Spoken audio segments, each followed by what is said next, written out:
Boozy, what's good, bro? Now, I've been trying to let the goddamn studio cool off, but it's so goddamn hot.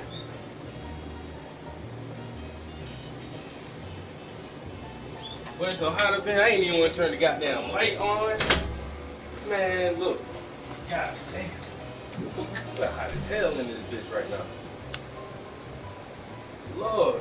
Hey, yo. Well, I already turned this shit on, so it's 10 minutes, but the AC been on like 15 minutes.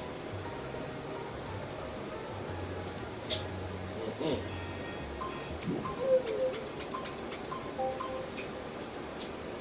Bruh, it is a fucking beast in this bitch right now. God damn. Whew.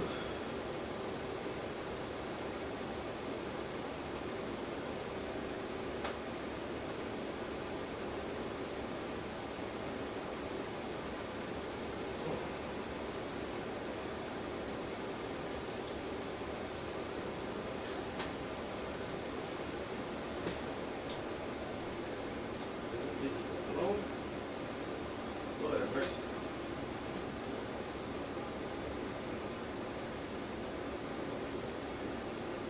Sheesh. We finally got cooled down to about 75 degrees today. But we got heated up to about 82. Let me check right now. Let me see what it is. What it's saying right now.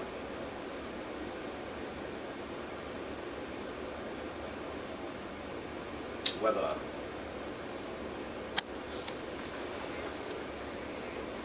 We at 90 outside. It's 90 outside. So that means the house has been shut up all day. All the heat just in this bitch baking.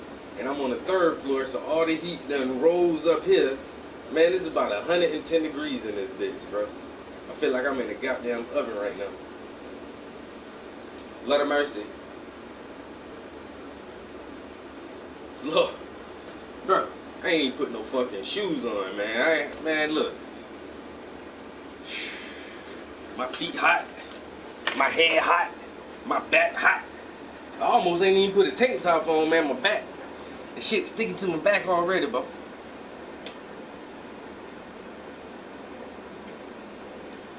Yeah, if it's 90 outside, bro, it gotta be like at least 96 up in here. It's like it's at least 5-6 degrees hotter in this room right now.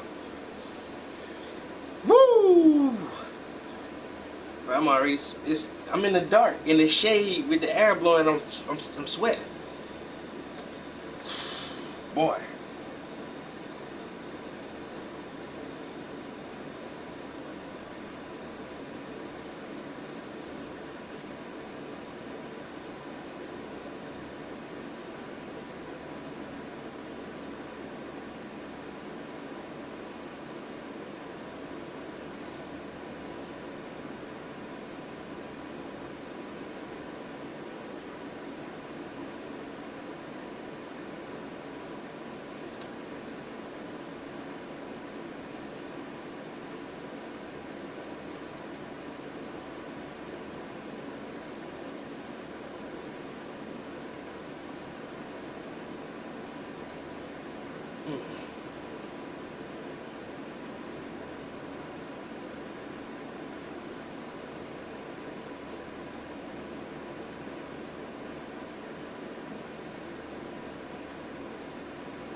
Shit.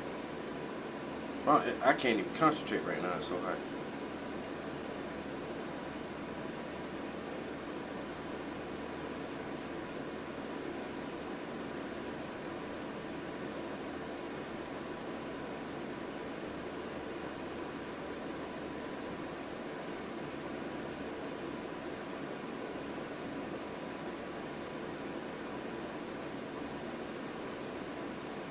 Hold on.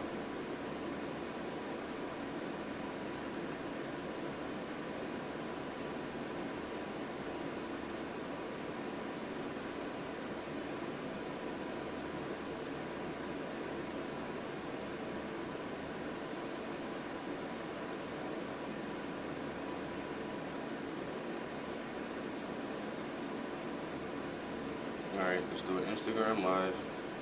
I'm still too hot to do anything. I'm scared to move. I'm scared to even look up. What you doing? I ain't mad at you. He got no love for you. Do your thing, boy. Get you peace.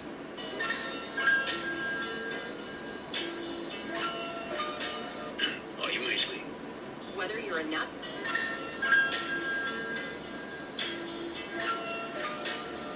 Oh, you. This motherfucker. We're going live in the dark for right now because I still don't think I can handle the light.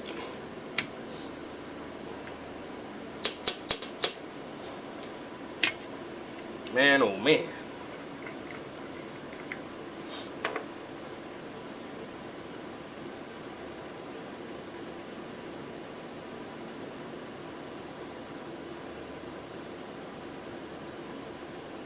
Well, what up? What up? Big Will. You know what I'm saying? See me yard? How's it going this afternoon? I ain't gonna lie, bro. It's hot as fuck where I'm at. Where y'all at?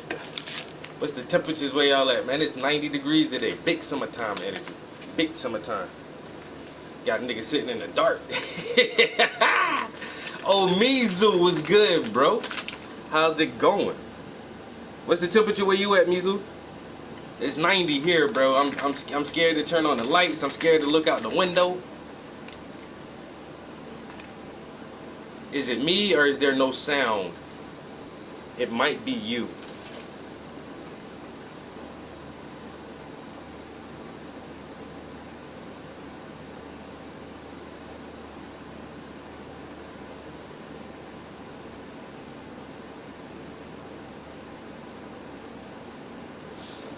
Instagram say they're not getting sound. It's 85. You ain't far from it, bro.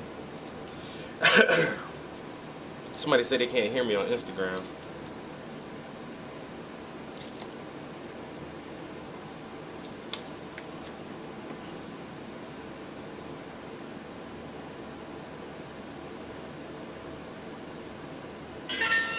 I mean, my phone audio is on. My volume is all the way up. I don't see why I didn't have sound just now. I'll try to run it again. Why would we do? Plug this phone in too. It's like, is it me or is there no sound? You know?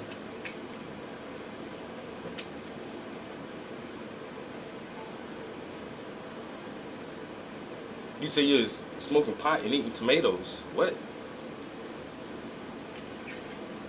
You was eating pot and tomatoes? Pot? What? You got audio? Ah, well, good afternoon to you. How's it going? I was asking what's the temperature where you at because it's 90 degrees here. That's why I ain't even turned the lights on yet. I've been in the studio for about 20 minutes. I got the AC and the fan blowing and it still ain't cool off in this bitch yet. So, weeding out. Oh. You're doing it wrong. I put weed in. He talking about I'm weeding out. I'm weeding in. I weed in. We do it reverse. He said, I've been there with the pot and tomatoes. I know exactly what you're talking about. You know why? Because a tomato is a fruit.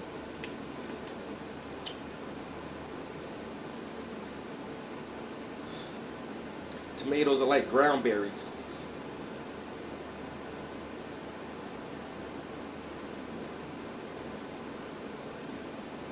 He said, I've been there with pot and tomatoes. Yo, see me art was good. Temp 98. We in the same boat. We in the same boat. Well, mostly pot. You want to jump in the stream with me? I ain't good. I ain't good for shit right now. If I can't stop coughing. Damn. Boy, that first bong hit of the day. But that's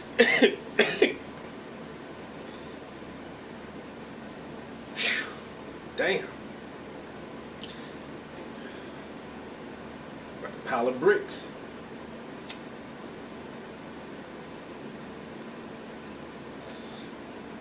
Hit your chest like a pile of bricks.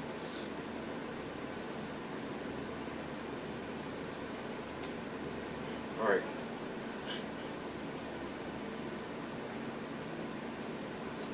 Chaz, what's good, yo? Yo, see me. we on YouTube too. We got Boozy, Omizu, and Chaz just hopped in.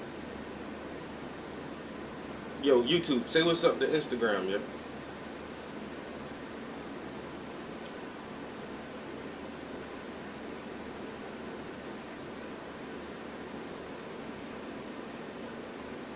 Oh, ain't nobody gonna speak to the Instagram. What we working on? We still doing the toe paint. Working on the feet painting. Omizu hit you up. Hey, Insta folks. It's all a community here, man. It's all a community. We all just vibing together. You know what I'm saying? We all vibing together. Boozy gave you a shout out. It's the peeps. What's good? Instagram, you want to say what's up to YouTube? We got See Me Art. You know what I'm saying? I don't do nothing but fuck with artists. Artists and other creative people. They trying to get you. They trying to get you right now. Boozy, he trying to lure you over.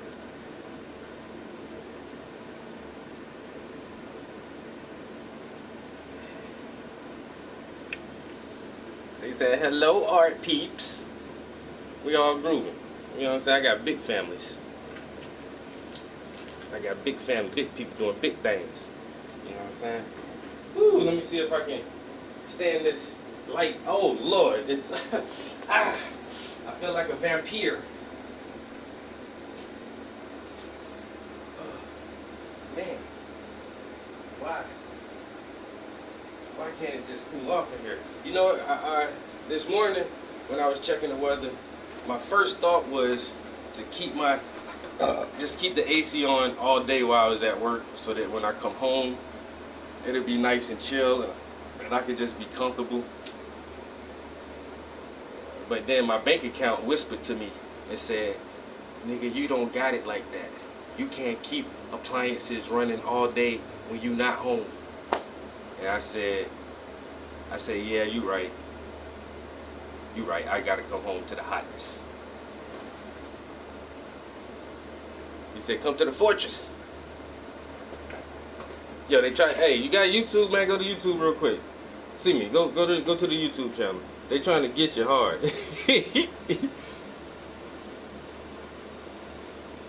Not the Berea. Ooh, ooh, boy. Don't do it like that. And see, with YouTube, you gotta. It's a bigger view of the studio because I use the PlayStation camera, and it just has a wider view. Yo, Miss Lovely Art, how's it going? Yo, the YouTube family trying to get the Instagram family to merge. They trying to get y'all to come over to YouTube with us for a little while. Maybe get some rain after 7. I wish we was getting some motherfucking rain today. I got down, cool off a little bit, take some of this heat out the air, man. God damn, it's just hot. You know what I'm saying? You know, I like it though. I like it. I ain't gonna complain. Yo, what's good, everybody? How you doing this afternoon? You know what I'm saying? We're in the studio trying to cool off from the heat a little bit before we start working on the feet. Got cool from the heat so we can work on the feet. But like I keep saying, we are currently live on YouTube. If you guys haven't been to my YouTube channel, just go check it out real quick for me, please. Go check my YouTube channel out. Because we're live over there now. Just to give us a view, you can like hit the like button or something. Put a bucket of ice behind the fan. You smart. You smart. You smart.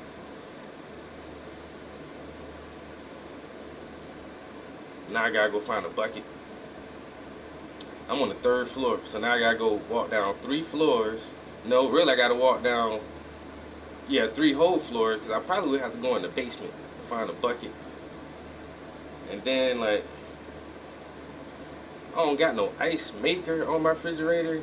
I got ice trays, and I only got 2 ice trays. So if I do find a bucket, I ain't gonna be able to fill it up with ice. Then I have to go to the store and pay these motherfuckers $1.13 for a small bag of ice. Not the big one, small bag to fit in the bucket with the other ice cubes. I tried another time. She about to put me to. I'm gonna be done sweat my ass off trying to. Yeah. You said we see everything. Come to our side of the highway. Sub up, smash the light. Yo, y'all sound like real Instagram. Yeah, this motherfucker sound like a real Instagrammer. I mean, a real YouTuber. Ah, I love it. I love it. She said, "Put that ice back there." Girl, they so many steps to that shit. I'ma just meditate and try to elevate my mind beyond the physical, so I don't even feel the heat. You know what I'm saying? I'ma just try to move my mind to a cool place. I'm actually in Antarctica right now. You know what I'm saying? Playing Uno with some penguins. They not good because they only got like flipping hands, so it's hard for them to like deal the cards. So I got to deal every time.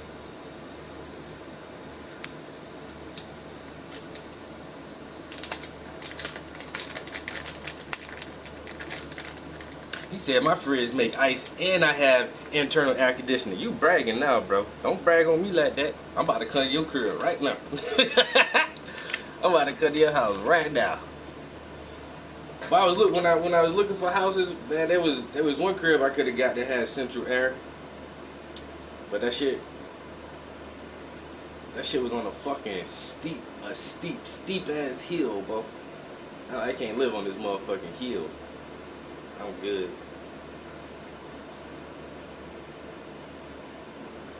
What? And then I looked into getting like putting ducts in a unit on this house. Nah, I'm good. This motherfucker want $100,000 to do some shit like that. Hanging with John Carpenter is the thing. Yo, they're remaking that video game, right? So that shit came out like late '90s, early 2000s or something. The movie was awesome. They did it twice. They did it in the '80s, and then they redid it. Or was that the '70s or '80s? I know they 2 versions of it, but the later version of it was real good. And then they did the video game. Yo, that video game was scary as fuck, bro. Bro, that shit was so scary. They said they about to remaster that shit for next year.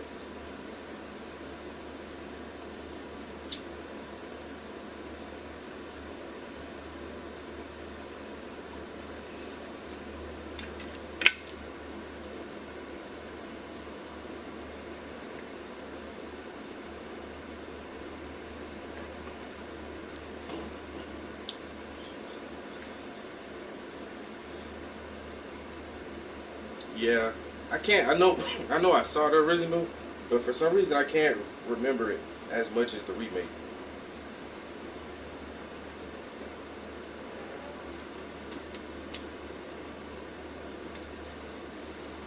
I could. Hey, like I said, I almost ain't put a shirt on when I came in. When I first walked up in this bitch, I was like, God, Lord, Jesus. I started looking around for the devil. Like, bitch, where you at, nigga? Why is you in my studio? Cause it's hotter than Hades in this motherfucker. I was about to, you know, but like I say, really, I'm on YouTube. I do Instagram as a side quest, but my main quest is YouTube.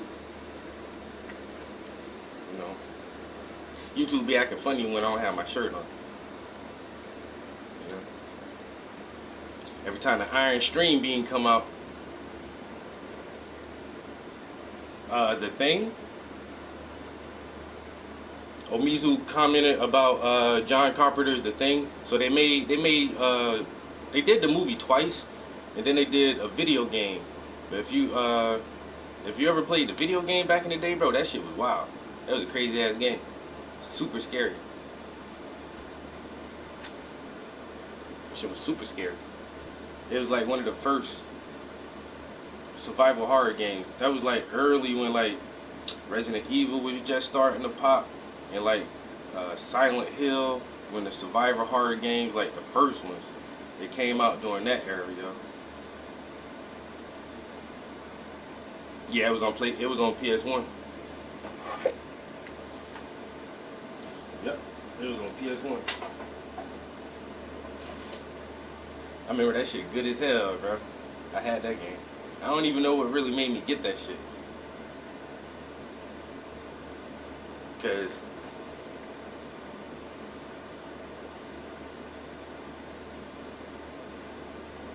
yeah, cause I was really big on Resident Evil, bro. Like that was my shit, dog. Like Resident Evil, Code Veronica, all them shits back in the day. They really set like the tone for like a horror video game. Like that shit was wild. The Umbrella Corporation that made some fucking zombies. Well, I don't know. You can really say like Doom. Doom was kind of a horror game, but not really. But still, goddamn, the Thing was a good one. That it was at that when it came out, yo. That shit was worth fucking playing, bro. It was definitely a good play. I say good enough that they're remaking that shit for a whole new generation. Like I said, that movie old as fuck now, so young kids don't know that shit. Little ones don't know that shit, so might as well bring it back.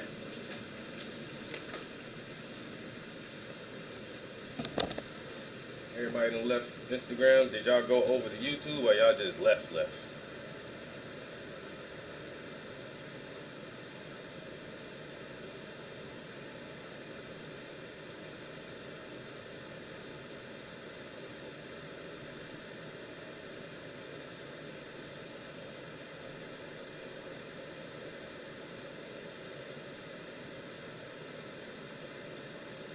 Nah, they just left. Hey, how's it going? I was just about to shut Instagram down. There's ain't nobody in there. Is this connected? No, the iPad is connected. All right, we're gonna shut the iPad off.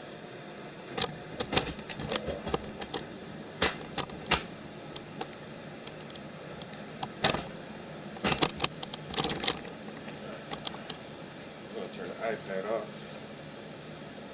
Or, you know what? Or I could just close YouTube here.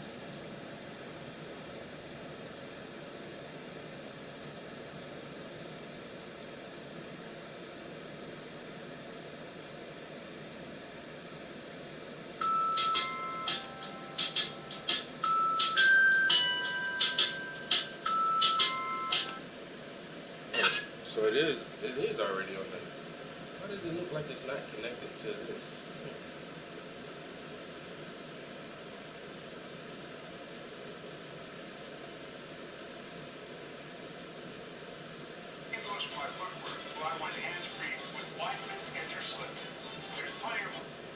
Why isn't so there's so the iPad isn't connected and the laptop isn't connected, right?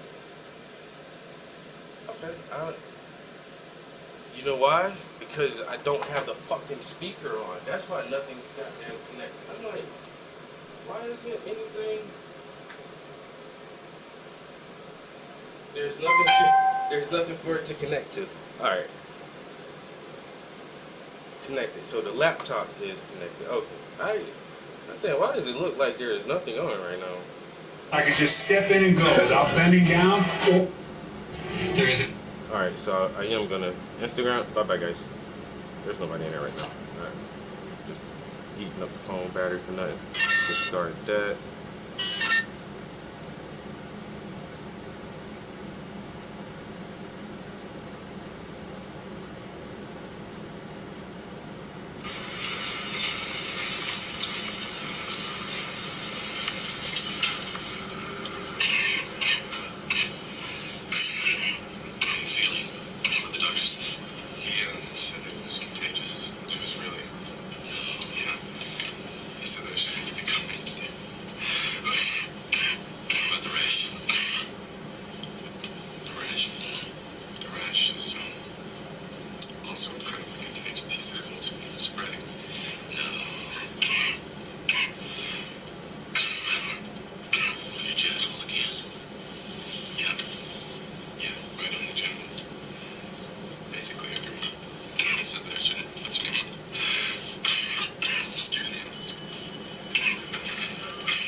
Why the fuck? You're sick.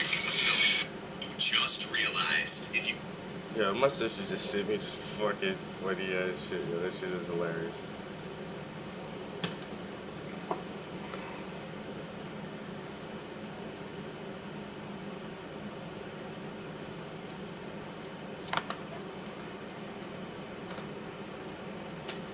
I missed so many comments. I haven't played that one. Mine was through Luca in the 90s. Had like 1,200 maps, and it was the same map, man.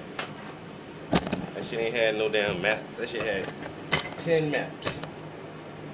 They just changed the colors.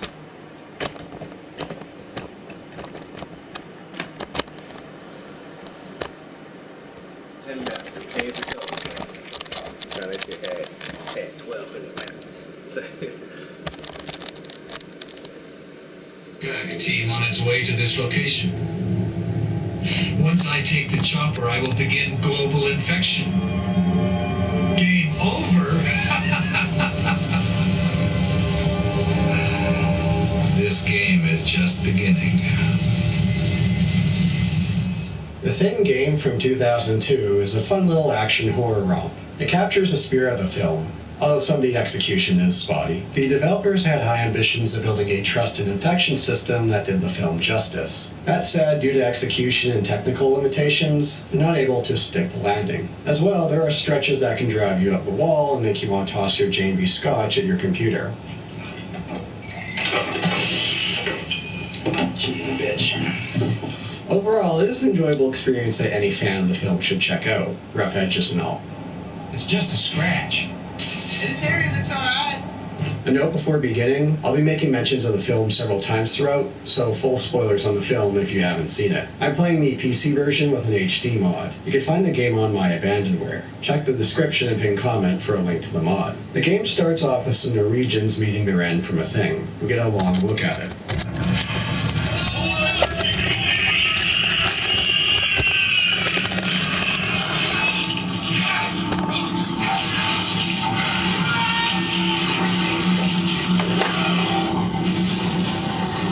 I'm a bit conflicted by this intro. Instead of building up to reveal, we get to see it in all its glory. That said, there's a good chance that those playing the game have seen the film, so it's not like it's anything new to us. The game takes place sometime after the movie. I've seen 3 months written on wikis, so let's go with that. We play as Captain Blake, one with a strong resemblance to composer Tommy Tallarico. Wonder if his mother is proud of his line of work. We come to US Outpost 31, where the film takes place, to see what happened. There are some nice throwbacks to the movie we could find in the first stage. The remains of the UFO that the infected Blair, Wilford Brimley's character, was building.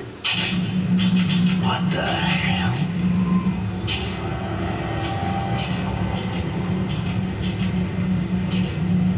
What do you think it is, Captain? I don't know and I don't care. Looks like a goddamn UFO to me. This shit gives me the creeps. Yeah, we're not alone in the universe and all that crap. Check it out and move on. The tape recording from MacReady, Kurt Russell's character. I'm gonna hide this tape when I'm finished. If none of us make it, at least there'll be some kind of a record. The storm's been hitting us pretty hard now for 48 hours. We still have nothing to go on. One other thing. I think it rips through your clothes when it takes you over. Windows found some shredded long johns, but the name tag was missing. They could be anybody's. Yo, that's what. Aren't they supposed to be making a Nukem movie? They said that shit, yo. Be careful with YouTube on YouTube. Y'all know that's how I moved it. But they said they were supposed to be making a Nukem movie. They're supposed to be making a Metal Gear Solid movie. The Borderlands movie is coming out soon. A couple of video game movies are supposed to be scheduled.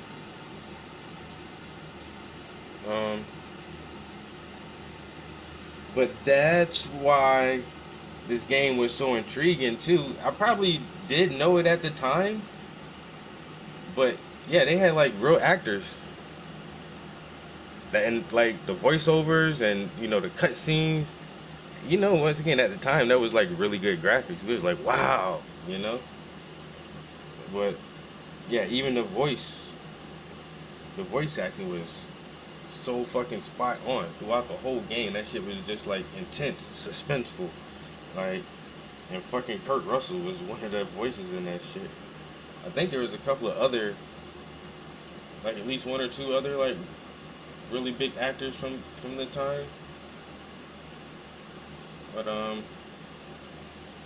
and so even when you have like people on the crew like that, like the voice actors, even the non-famous people, you're gonna have to step your game up because these are real fucking actors. I mean, and voice acting is real actors too. That's really acting, But doing it just with your voice and doing it, in front of the camera, is two different levels. So those camera actors, when they do voiceovers, they just seem to nail it every time.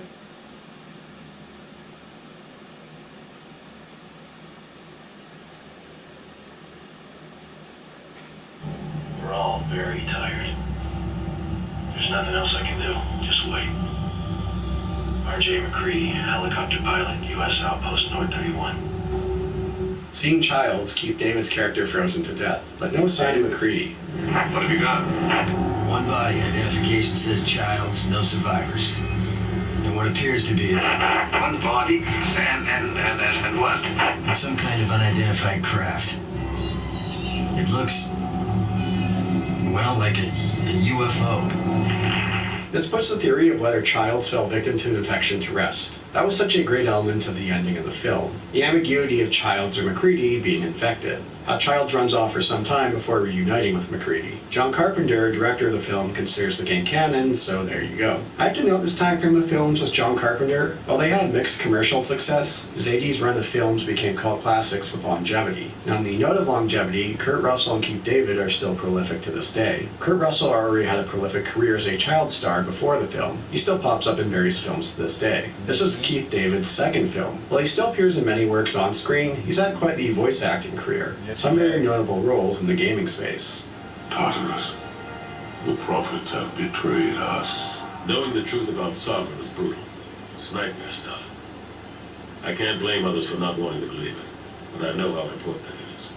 So I keep trying. The late Wilford Brimley continued to appear in many notable works after the film. Although if you're below a certain age, you likely know him best as the diabetes guy. If you have type 2 diabetes like I have, you're confronted with choices.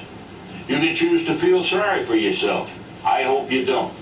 I hope you choose to get involved with a good doctor. Find out some things about diabetes and your own body in the bargain. As the game begins, we get lots of text pop-ups. Many text pop-ups. This is 2002 after all, still a few years before the hand-holding era began. It's nice they've been more integrated into games beyond a bunch of text boxes, although not the hand-holding. Makes the game seem more complex than it really is once you get a feel for it. This being Antarctica, there are stretches where we need to brave the cold. We need to keep an eye on our depleting meter to not freeze to death. We have guiding poles to lead the way, which makes sense from a gameplay and location perspective. Not much to say about these sections. Keep an eye on your meter and step inside to replenish it. Games with cold systems tend to have this approach. Some games have gotten more creative, like cryostasis, but for the most part it has the same fundamental idea. Don't stay out in the cold too long. I do have to question some characters' choices of not keeping their heads bundled up in the cold. Then again, some characters did the same thing in the movie. Throughout the thing, we'll assemble squads with those we come across. Soldiers, engineers, and medics. awake. If you need anything repaired or even a simple bypass, and I'm your man. If any of you take on any damage, get back to me ASAP, and I'll help you out. I'm not carrying any dead bodies back. I'm locked, loaded, and ready to make shit dead. Soldiers have the highest accuracy with a weapon. Engineers can fix junction boxes that we can't. I need an engineer. Yes, sir.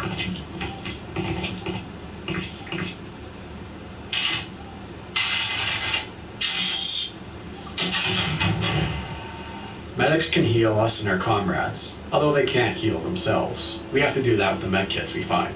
This should help.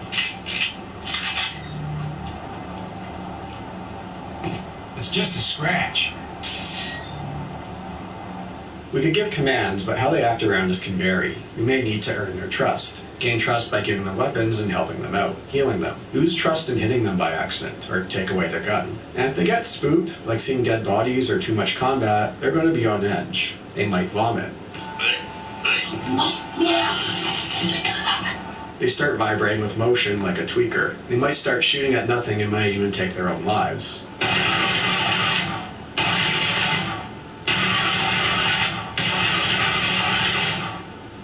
I love the little blurbs they give when fear kicks in or they see something unsettling. They're everywhere, man!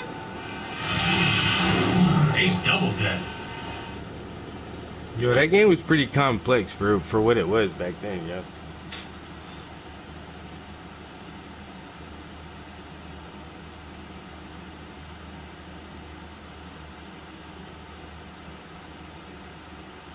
What is it good for? It's good for controlling people, it's good for generating revenue. That's why when Putin proposes a peace deal that's pretty much in alignment with what Russian leaders have always said since the fall of the Berlin Wall and the end of the Cold War, it's granted as some extraordinary slur and an attack on the sacred Zelensky, that modern Saint Zelensky. Oh, Zelensky, why don't you light up the Golden Globes with another plea for another few billions? Oh, Zelensky, why aren't you presented as a hero for cancelling elections, for playing the piano with erections, for condemning Jan 6th insurrections? Oh, sweet Zelensky, how can I love thee more? Now, he might be alright, I don't know why I got into that so much. He's a comedian that ended up leading a country, and Lord alone knows that's a path that many comedians have contemplated from time to time. But imagine the assassination attempts. Who wants to put up with that bullshit? What I would say is this. What the hell's going on between Ukraine and Russia? It's certainly a lot more complicated than what you'll read in the legacy media. We know that in 2014 the CIA intervened to bring about an insurrection and to bring down a democratically elected government. When Putin says all we want is Ukraine not to join NATO and for Ukrainian troops to withdraw out of the territories that have currently been conquered by Russian forces, we might consider whether or not that is a better deal than continuing to fund this war, because you know what Julian Assange said about Afghanistan? They don't want quick wars, they want expensive wars. The function of war and the function of government is one function. To wash money out of the tax bases of the United States, out of the tax bases of European countries, and back into the hands of a transnational security element. And that's what happened in Afghanistan. $2 trillion of your money, it's American money, transferred into... I wonder where that ended up. Do you imagine that it... Who do you think got it? Was it a troop somewhere? Is that why 22 former service people a day commit suicide? Was it a member of the American military? Is that why many of them that are still in active service? So let me know where you think these trillions of dollars are ending up. And I'll give you a couple of clues. Raytheon, Lockheed Martin and Boeing. They are certainly better at controlling your government than they are installing doors on aeroplanes if recent events are anything to go by. So let's have a look at Putin's peace deal and the reason that it might be rejected. This becomes all the more relevant and interesting because if indeed they do have a 10-year plan and at the G7 they've just agreed 10 years of funding using your money and my money to continue to fund a war that's costing Ukrainian lives, and I pray for the end of the deaths of Ukrainian people. I pray for the end of the destruction of Ukrainian territory. I pray for peace, oh Lord, in Jesus' name we pray. This is not anti-Ukrainian, this is not pro-Putin, this is pro-you, me, and humanity. As your man Donald Trump said, controversially, I just want people to stop dying. Do you want Ukraine to win this war? I don't think in terms of winning and losing. I think in terms of getting it settled so we stop killing all these people. Can you say if you want Ukraine or Russia to win this war?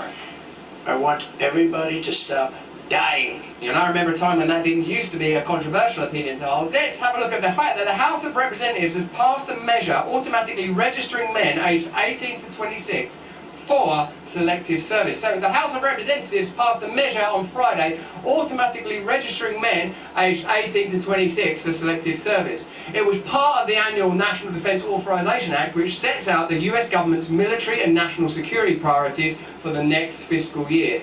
This year's NDAA authorizes $895.2 billion in military spending and a $9 billion increase from 24. While it hasn't been invoked in over half a century, it's mandatory for all male US citizens to register for the selective service, also known for the military draft when they turn 18. Failure to register is classified as a felony and comes with a host of legal charges. Do you think that that's just a coincidence, or do you think that's important? Now, we're seeing this on Fox News, it's legacy media, it's right wing. What do you guys think? Let me know in the chat if you think that's significant. Before we get into the rest of this story and how significant it is that a bill has just been passed that automatically registers fighting-age men to fight in wars, and whenever I hear in right-wing spaces people say, do you notice that fighting-age males are being criminalised and demoralised and attacked and diminished and diminutised in 1,000 ways and decimated and destroyed and annihilated? I think this has got to be a conspiracy. But is it a conspiracy though? Is it though? Let's have a look at how the legacy media handled Putin's offer of a ceasefire. With the fighting in eastern Ukraine largely remaining a stalemate, Vladimir Putin is trying a new round of diplomacy. The Russian president floating a new peace proposal on Friday, calling for an immediate halt to the Russian offensive in exchange for the withdrawal of Ukrainian troops from areas already controlled by Moscow and an end to Ukraine's NATO membership process. Russia is offering an option that will make it possible to really end the war in Ukraine. In a way, you might not want to cede the idea that Vladimir Putin is dictating the terms, but for a moment, and I'm really interested in what you guys think about this, do you believe that Russia, with its history, with its military, with its nuclear capacity, is a kind of, you know, what Donald Trump might call a country, or some adversarial nation that might be dismissed or brushed aside, some Afghanistan, some Iraq or Iran, some Vietnam, some place, some plaything nation on the chessboard of reality? Or do you think that Russia are also a player on the global stage and that you have to negotiate differently with them? Do you back the project that appears to be behind this, a globalist project, a unipower, one world state where both Russia and China are destabilized militarily because economically and financially American power is waning? That what we still think of as the United States of America is essentially a veil for globalist corporate interests, your black rocks, your military industrial complex, your big pharma, and all of this will disappear down the tunnel of time while you will own nothing and be happy, perhaps on the side of various apocalypses that lay waste to a significant portion of the population and significantly control those that survive. I was about to say the rest of us, like, I know for sure that I'm going to like totally live through Armageddon. But I have been saved, baby. Now, before we get into that, I would like to send a message of love to our sponsors at Charlize. Charlize make this incredible product. Now, have you noticed that I'm looking incredibly young? It's not just the tiny hat, it's my skin. And my skin is looking good because of this range of extraordinary products. Now, I don't know if these products are going to be for you, but they might be for someone you love, and they make a perfect gift, and there's 20%. My aunt is one of the head engineers at Boeing. And she did Army. I think she left Army as Sergeant Major, or I can't remember her rank, what her rank was when she left the Army. But she left the Army and she did kind of like public and private sector of Boeing. I think right now she's more on the public side of Boeing, the commercial, and not like the private military side. But they made her move. Like, my aunt is like low-key fucking genius.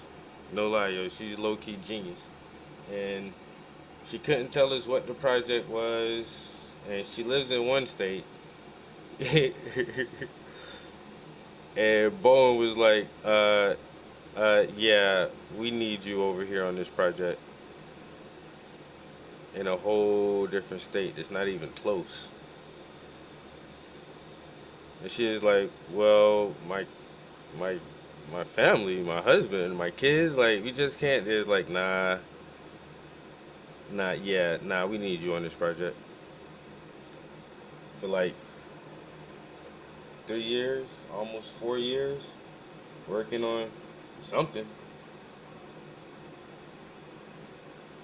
But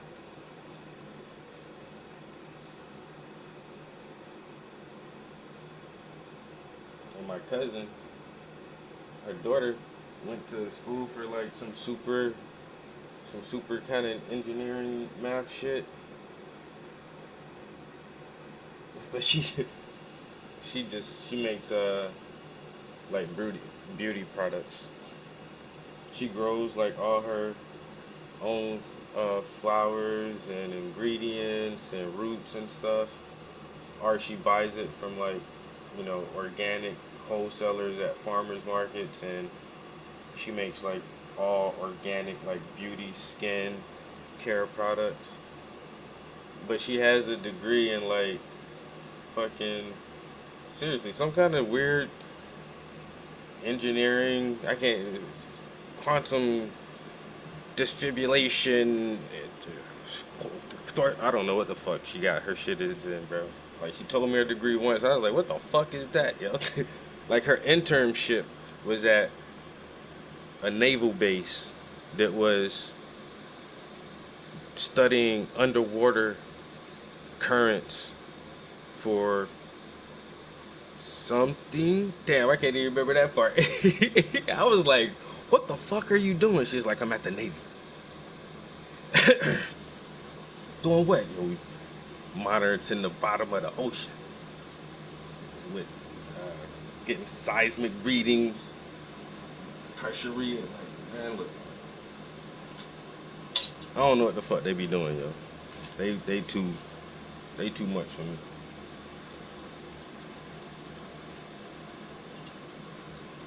Them motherfuckers too smart for me, bro. If I ever sound smart, nah. Y'all gotta meet some of my other family. And a couple of my homies. I got 2 homies who fucking borderline genius. That's why I say I kinda, not me, I kinda know everything though, like, cause if I don't know it, like if I was on like Who Wants to Be a Millionaire, I got 5 lifelines, yo. I'm telling you, or however many lifelines they give you, I got them shits, cause I know some of, like, if I don't know something, I know somebody who know that shit. Keeping an eye on Godzilla. Whatever the hell she was doing, talk. We watching the bottom of the ocean. What? Huh? Yo, did somebody did a yo, somebody, can I find that meme, yo? I don't know, man. But somebody did a drawing of Godzilla in the ocean, but it was like a really cartoony sketch. And it's like, it's a ship. It's a ship in the ocean. And then Godzilla is like, his head is sticking out the water at the ship. And then below the waterline, his legs are just long as hell all the way to the bottom. I know, she's like, what the fuck is this nigga standing on? Like, what is he, nigga? You be when you come out the water, man, you be walking sometimes, but bro, how long is your fucking legs?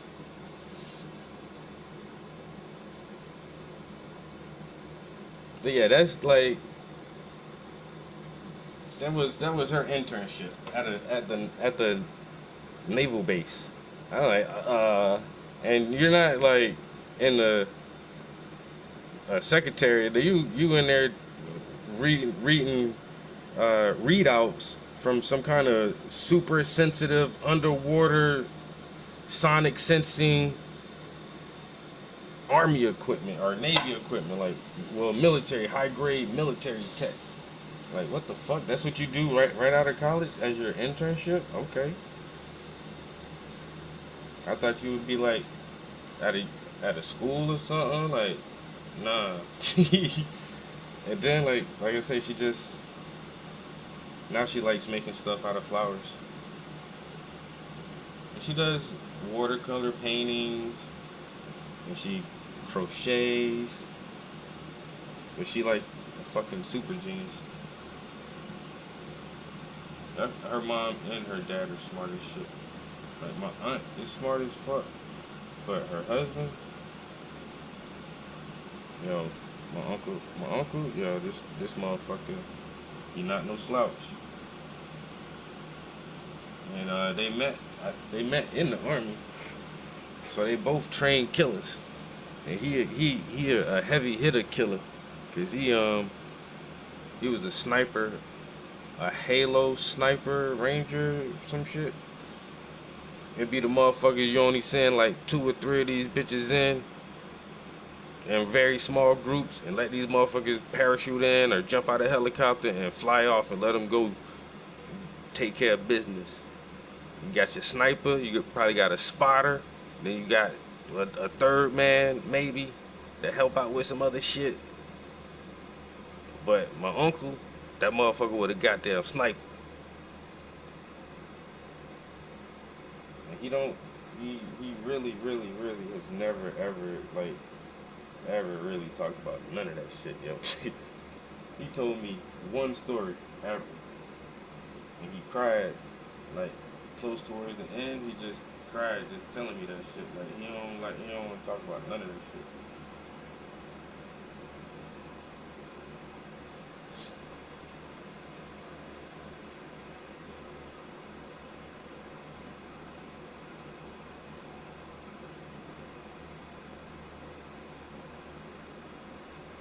But yeah, two motherfucking trained killers who's smart as fuck. Talk about a goddamn Mr. and Mrs. Smith situation.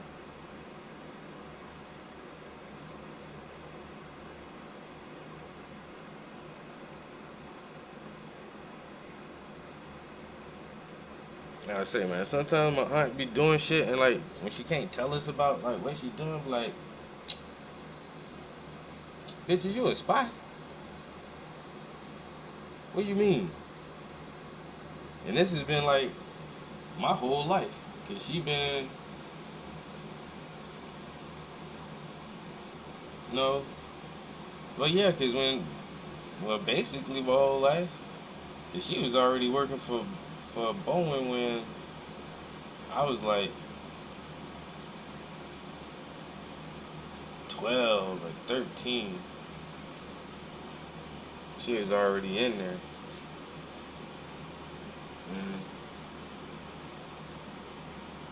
I remember this was years and years ago. But she told me even like, I remember the first time like I went to stay the summer with them and they had like real nice house, nice cars. I was like, damn, yo. And my aunt, she told me one time, she was like, cause I be grilling her about her shit sometimes, yo. Like, well, how much money you make? She was like, how much money do you think I make? I was like, I don't know, just how much money you make, yo. And she was like, well, you remember when you was little and we had the old house? I was like, yeah. She was like, I was making like over $40 an hour back then. I was like, what the fuck? What the fuck? How? Like, whoa. Even back then, like when motherfuckers were happy to get paid motherfucking $9 or $10 an hour. Like when $10, $11 an hour was decent pay, she was already making like 40 something dollars an hour. Like, you know. So yeah, I can't imagine what her salary looks like now.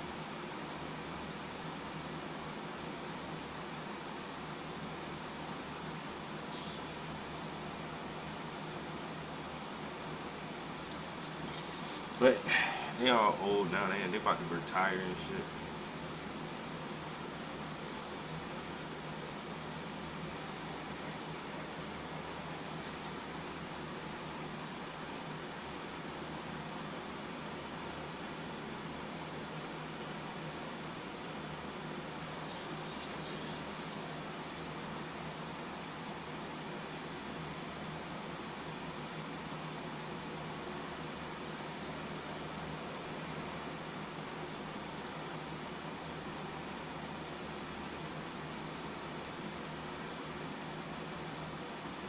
So Russia and Ukraine already tried to make a deal before the whole shit started. Russia was ready to come to the table and be like, look, man, we already agreed on this shit fucking decades ago. You're not joining goddamn NATO. Period. That's it. That's it. This shit has already been established. Don't join fucking NATO. What is so hard about that part? Why are y'all making that shit so hard? You don't need fucking NATO, bitch. And we're not gonna let NATO be on our goddamn doorstep like that. We're good. You can't join NATO, or we're gonna fuck you up.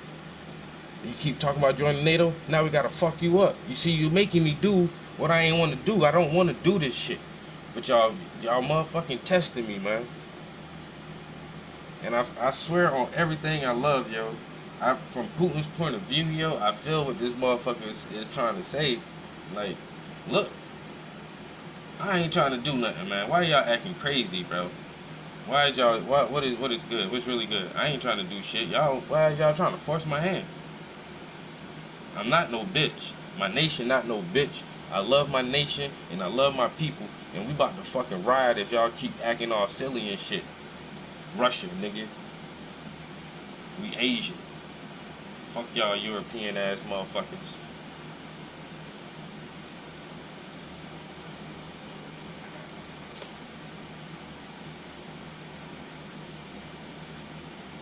So now, we try to have a sit down to start with before this whole shit popped off. Okay, we hear what y'all saying. Let's come to the table and let's read over our previous agreement and let's see why, if any changes should be made, and why are you trying to join NATO.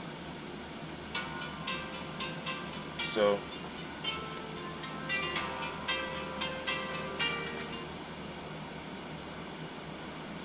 hello? Hey, what's good, bro? I'm on YouTube live right now, painting. Let me call you back let me call you back after I finish streaming. Alright, I'll talk to you later, Dad. Alright. My young boy. But yeah, like, I don't know,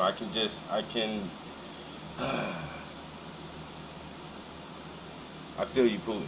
You know what I said? That's all I can say is, like, what else you want this man to do? And now, he tried to have peace talks. Y'all ain't want to do that. Now he been fucking shit up. People been dying left and right. He had to kill some of his own. Yo, YouTube. All this is for entertainment purposes only.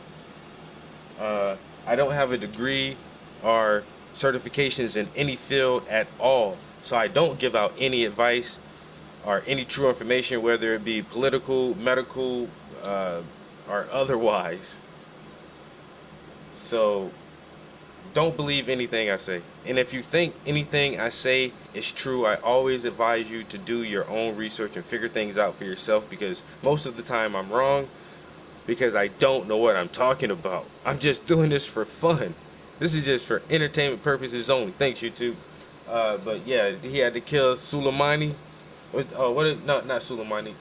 We killed that motherfucker. What was the goddamn, that Russian general? Damn, I can't think of that nigga name now.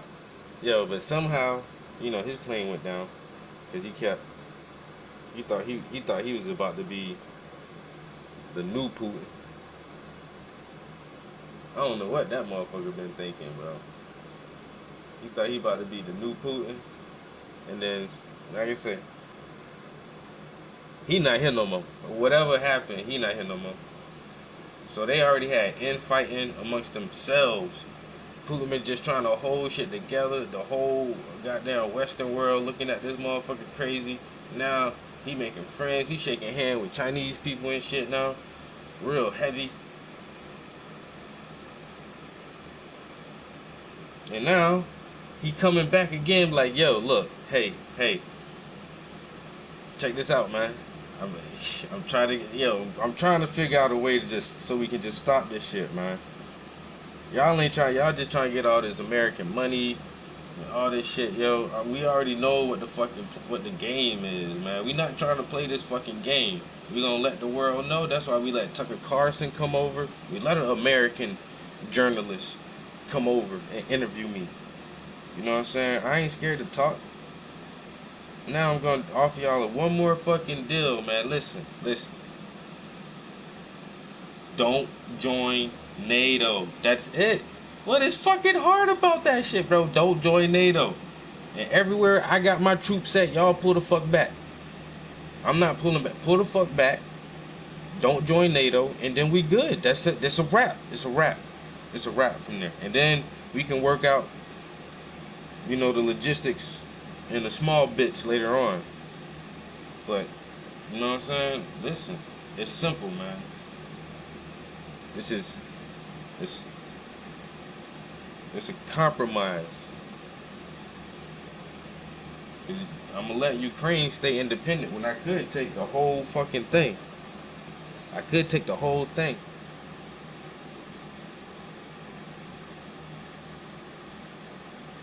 Yeah, and Zelensky, you fucking unfunny clown ass, wannabe leader ass, begging for fucking money ass. I'm tired of paying so much for groceries and gas, bro. Why we sending these motherfuckers hundreds and billions of dollars, bro? $116 billion in 3 years. 116 billion.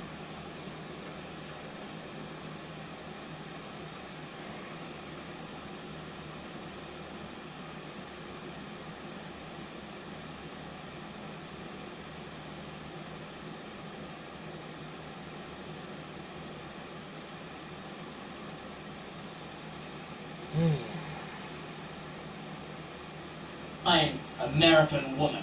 For urging to turn this tragic page of history and to begin restoring step-by-step relations of trust. But the Ukrainians call that a non-starter. And even with fighting intensifying along the Eastern Front, they say they're in a good position to stage a counteroffensive in the summer. I've heard all this good position to stage a counteroffensive in the summer stuff before. Where was that? Last summer! They're always telling us there's going to be this counteroffensive. Are they? That's a war lyric as old as time. In the First World War, it was, we'll be home by Christmas. We'll be home by Christmas, you know. And then in the Second World War, oh, that Hitler, do you know, he's only got one. What difference is that going to make if he's developing UFO Nazi spaceships? I don't know. I presume he's just going to make it harder, kick him in the... It was not a serious attempt to agree on peace and had no relevance to any negotiations. There is no possibility to find compromise. The new diplomatic push by Russia comes as NATO defense ministers meet in Brussels. The United States stands behind NATO's continued support, and our allies and partners will stand by Ukraine for the long haul. Stand behind Ukraine, stand behind the concept of Ukraine, use Ukraine as a vassal to generate control, to create a bulwark state on the edge of Russia, to generate opportunity for BlackRock, to create opportunity for conscription and control, to maybe usher us towards nuclear war in order to institute more control. Hey, I pray I'm wrong. I pray this is a conspiracy theory, but so many of those conspiracy theories have turned out to be conspiracy facts. And indeed, if this is a conflict between Ukraine and Russia, and Ukraine are not yet a member of NATO, and if one of Putin's conditions is don't let Ukraine join NATO on the basis of the agreement that was made between Gorbachev and Reagan of not letting NATO territories impede on former Soviet borders by even 1 inch, since which time that agreement has been transgressed by, I think, 1,000 miles, and many, many countries have been invited to join NATO, and that amounts to impinging upon former Soviet territory. That amounts to acts of aggression towards Russia that preceded his invasion of Ukraine, and yet, of course, we continually hear that Putin is the aggressor, and as I have to say every time we bring this stuff up, I don't like Vladimir Putin either. I don't want that dude in charge of the world. But it's odd when you start to imagine that Vladimir Putin's interests might be more closely aligned with yours than Joe Biden's. Because Vladimir Putin don't want your taxes to fund the military-industrial complex. I don't know. Let me know how you think about it in the chat, guys. And indeed, if this is a conflict between Ukraine and Russia rather than NATO and Russia, how come the person that responds to the peace deal, first of all, most publicly and most vocally, is Jens Stoltenberg, who's the head of, not Ukraine, but NATO? There's an amazing moment that you should see when India declared its independence from Britain. The new Prime Minister, Prime Minister Nehru, the first leader of the free India, gave his speech to the people of India. We're free now of British tyranny. We're free now of British control. The only thing is, he gave that speech in English. At the stroke of the midnight hour, when the world sleeps, India will awake to life and freedom.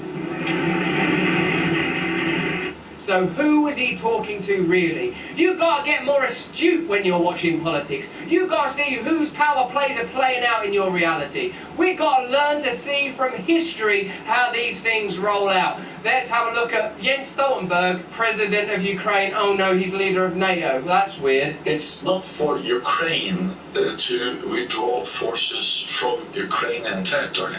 It's for Russia to withdraw their forces from occupied Ukrainian land. So this is not a peace proposal.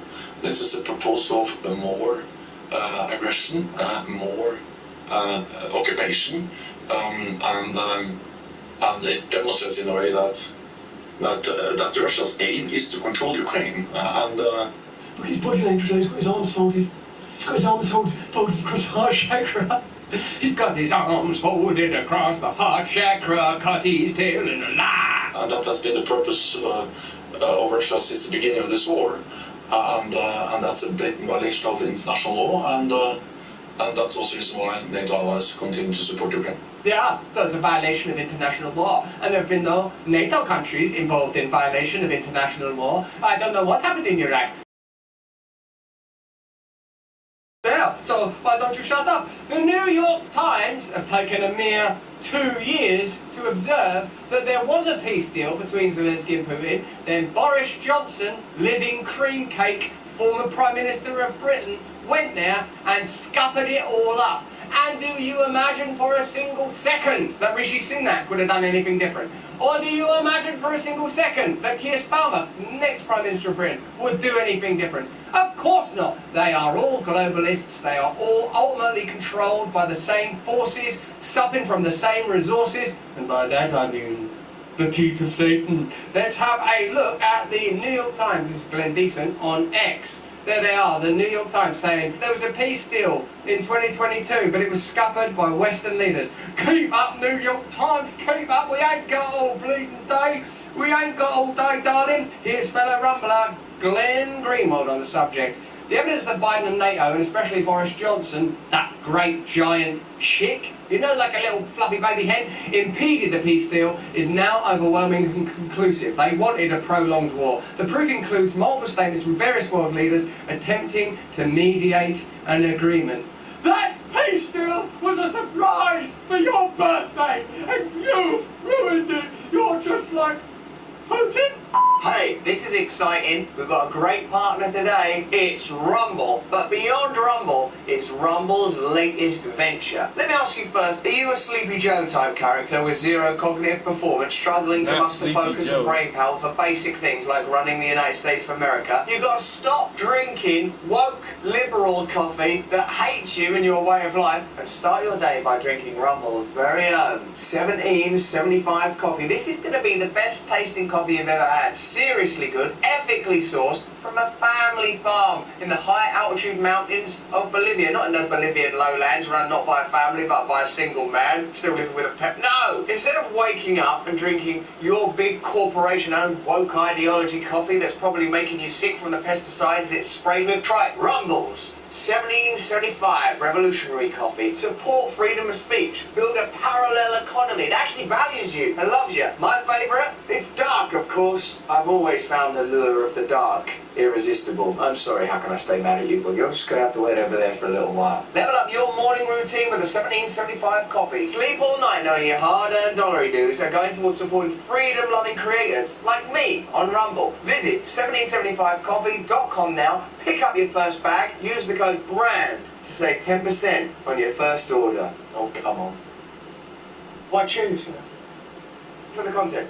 Let's have a look at what David Sachs is saying. In January 2022, there was a last-ditch effort at diplomacy to prevent the Ukraine war between Secretary of State Blinken and Russian Foreign Minister Lavrov. At that meeting, Blinken not only declared that NATO's door would remain open to Ukraine, he reversed a previous concession by stating that the US reserved the right to place nuclear weapons on Ukrainian soil. This was a massive provocation. In fact, it was the same provocation that the Soviet Union committed against the US, which led to the Cuban Missile Crisis. When will congressional Republicans subpoena Blinken and get to the bottom of the diplomatic incompetence that led to the Ukraine war? I don't know that they ever will. Is that what politics is now? I will subpoena you. I will subpoena you so hard, you won't sit down for a week. You subpoena me, I'll subpoena you. Can I have a look at your subpoenas? Show me those subpoenas! Get your hands off my subpoenas. Get your hands off my subpoenas! I did not give you consent to look at my subpoenas, baby! Well, there you go. These are your leaders. This is your politics. This is your Armageddon. This is your war. This is our opportunity to rise up in unison against these disgusting Luciferian forces that seem to be asserting control on our planet. Now, I know a lot of you condemn dear Bobby Kennedy, my mate, for his position, in particular on Israel. But I pray for peace everywhere, an end to violence, an end to war. Here's Bobby Kennedy pretty much summing up the entire damn thing. And let me know what you think. Do you feel like outsiders? And I know that's how you see Donald Trump, and that's why you love Donald Trump, because you think he's a wrecking ball in these democratic institutions. Do you think that it's the likes of Bobby Kennedy and the likes of Donald Trump that are required? Where are the heroes going to rise from? It's going to be from within, isn't it? It's got to be all of us, isn't it? It's not going to be some external hero, is there? It's going to be us. We've got to participate. We've got to do what we can, can't we? Contribute together. Let's have a look at this from Bobby Kennedy. You know, Putin every day says, I want to settle the war, let's negotiate. And Zelensky has said, we're not going to negotiate. But in 92, the wall came down in the Soviet Union. Gorbachev said, I'm going to allow you to reunify Germany, but I want your commitment. After that, you will not move NATO 1 inch to the east. And we solemnly swore we wouldn't do it. Well, then in 97, we're going to move NATO 1,000 miles to the east and take 15 countries into it and surround the Soviet Union. We then overthrow the government. In 2014, they're elected government and put in a Western sympathetic government. Russia then has to go into Crimea because they have a port at Vladivostok. It's their only warm water port. I like that stuff, like warm water port stuff. That's why I like learning. Do you know what I mean? Like when they say, like, that's a strategic and necessary thing, that you can't take Crimea or access to Crimea away from Russia. It's strategically too important. I like Bobby, but I love Trump, says Deanne Ross. Well then, get ready, baby, because here is your chosen one on the same subject, talking about Zelensky as a salesperson and talking about, obviously, how he would be able to bring about peace. I think Zelensky is maybe the greatest salesman of any politician that's ever lived. Every time he comes to our country, he walks away with $60 billion.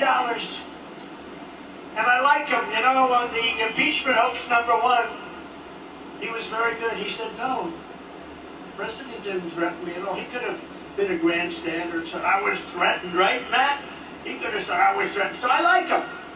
But he's the greatest salesman of all time. He walks in. So now here's the beauty.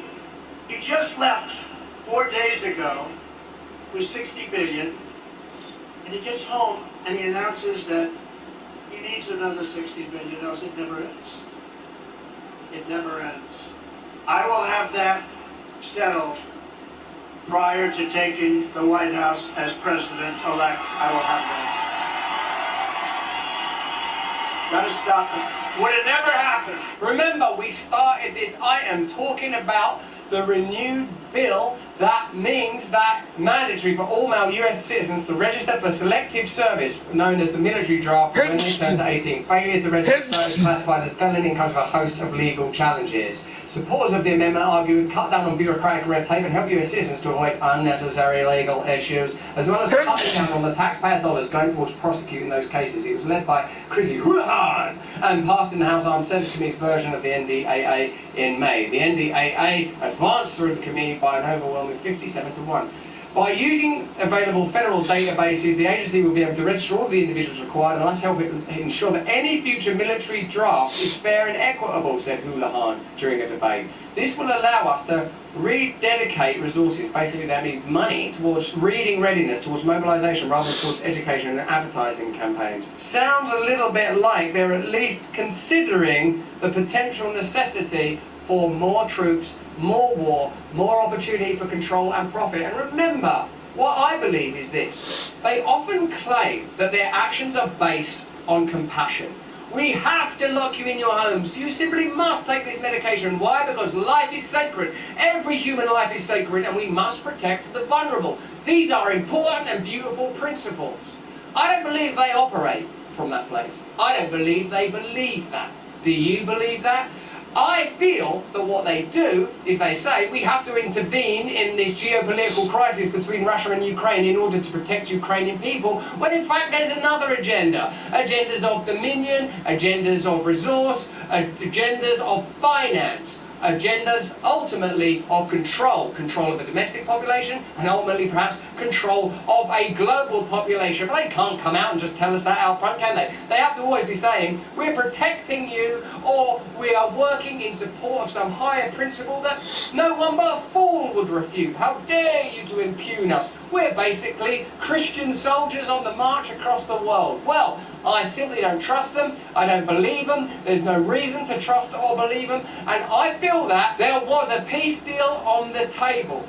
Putin is saying he will withdraw. Why don't we accept that peace deal and work out the details from there? Work out democracy, if that's so important for the world and for Ukraine. Remember, that's the whole reason we're in this conflict, is in order to support democracy, even though there are no elections in Ukraine, even though there's only one political party in Ukraine, even though American journalists like Gonzalo Lira are dying in prison in Ukraine, even though BlackRock have already done a deal to rebuild Ukraine. We have to believe that when they say democracy, they mean the right of the citizenry to control their nation, rather than the set of institutions that control the citizenry. De Tocqueville, what did he tell you? That there will be greater tyranny under democracy because we won't notice the tyranny because we're so beleaguered and baffled, wandering through malls, tired of it all, consuming sugar, lost and bewildered, shepherded, not by a good shepherd but by the Luciferian forces commodification. But that is just what I think. Let me know what you think in the comments and the chat. If you're watching this on YouTube, subscribe and turn on the notifications, because let me tell you, the algorithm ain't gonna get you.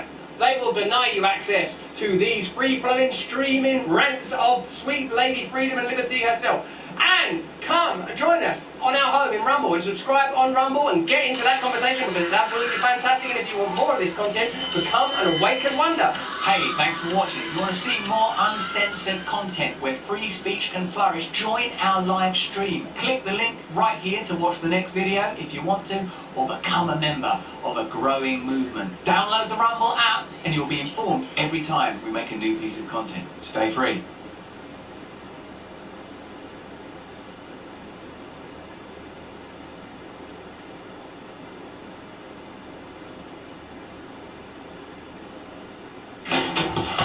Wow. Old Spice Total Body Deodorant. Try Cascade Platinum Plus. It removes up to 100% of food residue, even in older dishwashers. So you have an original life event. It evolves for 4 billion years, at least on our planet. It evolves a technosphere. The technologies themselves start having this property we call life, which is the phase we're undergoing now. It solves the origin of itself, and then it figures out how that process all works, understands how to make more life, and then can copy itself onto another planet so the whole structure can reproduce itself. The following is a conversation with Sarah Walker, her third time in this podcast. She is an astrobiologist and theoretical physicist interested in the origin of life and in discovering alien life on other worlds. She has written an amazing new upcoming book titled Life as No One Knows It, The Physics of Life's Emergence. This book is coming out on August 6th, so please go pre-order it now. It will blow your mind. This is a Lex Fridman podcast. To support it, please check out our sponsors in the description. And now, dear friends, here's Sarah Walker. The book life as no one knows it, the physics of life's emergence, with a distinction between the materialists and the vitalists. So what's the difference? Can you maybe define the two?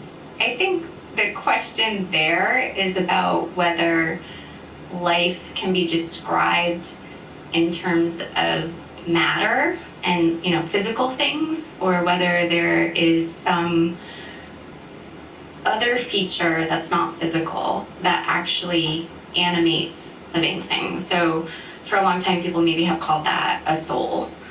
It's been really hard to pin down what that is. So I think the vitalist idea is really that it's kind of a dualistic interpretation, that there's sort of the material properties, but there's something else that animates life that is there when you're alive and it's not there when you're dead. And materialists kind of don't think that there's anything really special about the matter of life and the material substrates that life is made out of. So they disagree on some really fundamental points. Is there a gray area between the two? Like, maybe all there is matter, but there's so much we don't know that it might as well be magic. that like, whatever that magic that the vitalists see. Meaning, like, there's just so much mystery that it's really unfair to say that it's boring and understood and as simple as quote-unquote physics. I think the entire universe is just a giant mystery. I guess that's what motivates me as a scientist. And so oftentimes when I look at open problems like the nature of life or consciousness or, you know, what is intelligence or are there souls or whatever question that we have that we feel like we aren't even on the tip of answering yet, I think, you know, we have a lot more work to do to really understand the answers to these questions. So it's not magic, it's just the unknown.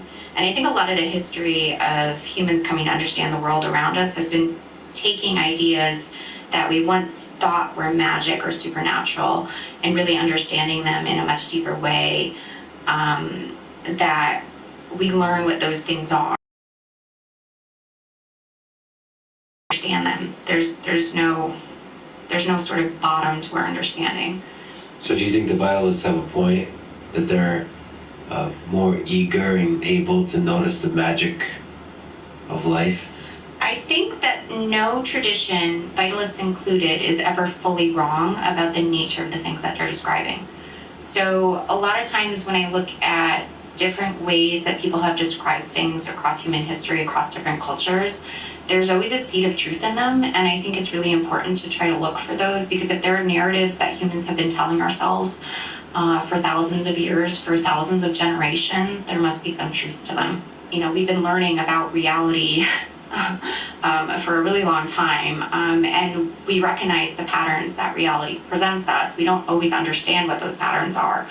And so I think it's really important to pay attention to that. So I don't think the vitalists were actually wrong, and a lot of what I talk about in the book, but also I think about a lot just professionally, is the nature of our definitions of what's material and how science has come to invent the concept of matter, and that some of those things actually really are inventions that happened in a particular time, in a particular technology, learn about certain patterns and help us understand them, and that there are some patterns we still don't understand.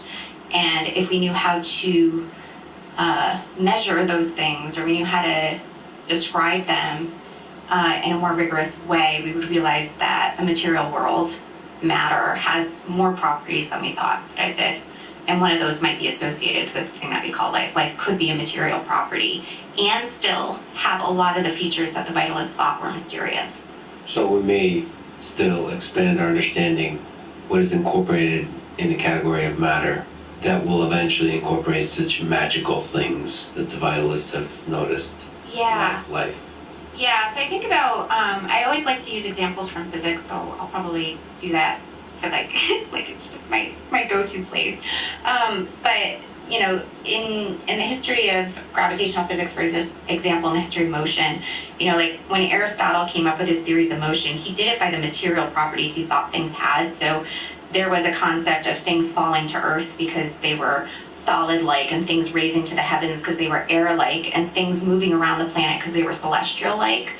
But then we came to realize that thousands of years later, and after the invention of many technologies that allowed us to actually measure time in a mechanistic way and track planetary motion, and we could, roll balls down inclined planes and track that progress, we realized that if we just talked about mass and acceleration, we could unify all motion in the universe in a really simple description. So we didn't really have to worry about the fact that my cup is heavy and the air is light. Like, the same laws describe them, if we have the right material properties to talk about what those laws are actually interacting with. And so I think the issue with life is we don't know how to think about information in a material way. And so we haven't been able to build a unified description of what life is, or the kind of things that evolution builds, because we haven't really invented the right material concept yet. So, when talking about motion, the laws of physics appear to be the same everywhere out in the universe. Do you think the same is true for other kinds of matter that we might eventually include life in? Try Puffs Plus lotion when your allergies begin. They help soothe and relieve sensitive skin. Road & Track calls Mazda a unique blend of quality, reliability, and style. What will you say? Take advantage of this exceptional offer at Bernie's Mazda of Wilkes-Barre. I think life obeys universal principles. I think there is some deep underlying explanatory framework that will tell us about the nature of life in the universe and will allow us to identify life that we can't yet recognize because it's too different. You're right about the paradox of defining life. Why does it seem to be so easy and so complicated at the same time? All the sort of classic definitions people want to use just don't work. They don't work in all cases. So Carl Sagan had this wonderful essay on definitions of life where I think he talks about aliens coming from another planet. If they saw Earth, they might think that cars were the dominant life form because there's so many of them on our planet. And are inside them, and you might want to exclude machines, but any definition, like classic biology textbook definitions would also include them. And so, he wanted to draw a boundary between these kind of things by trying to exclude them, but they were naturally included by the definitions people want to give. And in fact, what he ended up pointing out is that all of the definitions of life that we have, whether it's life is a self-reproducing system, or life eats to survive, or life requires compartments, whatever it is, there's always a counterexample that challenges that definition. This is why viruses are so hard, or why fire is so hard. And so we've had a really hard time trying to pin down from a definitional perspective exactly what life is. Yeah, you actually bring up the zombie ant fungus. I enjoyed looking at this thing. As an example of one of the challenges, you mentioned viruses, but this is a parasite. Look at that. Did you see this in the jungle? Infects ants. Actually, one of the interesting things about the jungle, everything is ephemeral. Like, everything eats everything really quickly. So if an organism dies, that organism disappears. Yeah. It's a machine that doesn't have, I wanted to say doesn't have a memory or a history, which is interesting given your work on history in defining a living being. The jungle forgets very quickly. It wants to erase the fact that you existed very quickly. Yeah, but it can't erase it. It's just restructuring it. And I think the other thing that is really, vivid to me about this example that you're giving is how much death is necessary for life. So I worry a bit about notions of immortality and whether immortality is a good thing or not. So I have sort of a broad conception that life is the only thing the universe generates that actually has even the potential to be immortal. But that's as like this sort of process that you're describing where life is about memory and historical contingency and construction of new possibilities. But when you look at any instance of life, especially one as dynamic as what you're describing, it's a constant birth and death process. But that birth and death process is like the way that the universe can explore what possibilities can exist. And not everything, not every possible human or every possible ant or every possible zombie ant or every possible tree will ever live. So it's it's an incredibly dynamic and creative place because of all that death. So this is a parasite that needs the ant. So is this a living thing or is this not a living thing? So this is, Yeah, it just pierces the ant. I mean, it right. And I've seen a lot of this, by the way. Organisms working together in the jungle, like ants protecting a delicious piece of fruit. So they need the fruit, but like if you touch that fruit, they're going to, like, the forces emerge. They're fighting you. They're defending that fruit to the death. It's just nature seems to find mutual benefits, right? Yeah, it does. I think the thing that's perplexing for me about these kind of examples is, effectively the ant's dead, but it's staying alive now because it's piloted by this fungus. And so that gets back to this, thing we were talking about a few minutes ago about how the boundary of life is really hard to define. So, anytime that you want to draw a boundary around something and you say, this feature is the thing that makes this alive, or this thing is alive on its own, there's not ever really a clear boundary. And these kind of examples are really good at showing that, because it's like the thing that you would have thought is the living organism is now dead, except that it has another living organism that's piloting it, so the two of them together are alive in some sense, but they're, now in this kind of weird relationship that's taking this ant to its death. So what do you do with that in terms of when you try to define life? I think we have to get rid of the notion of an individual as being relevant.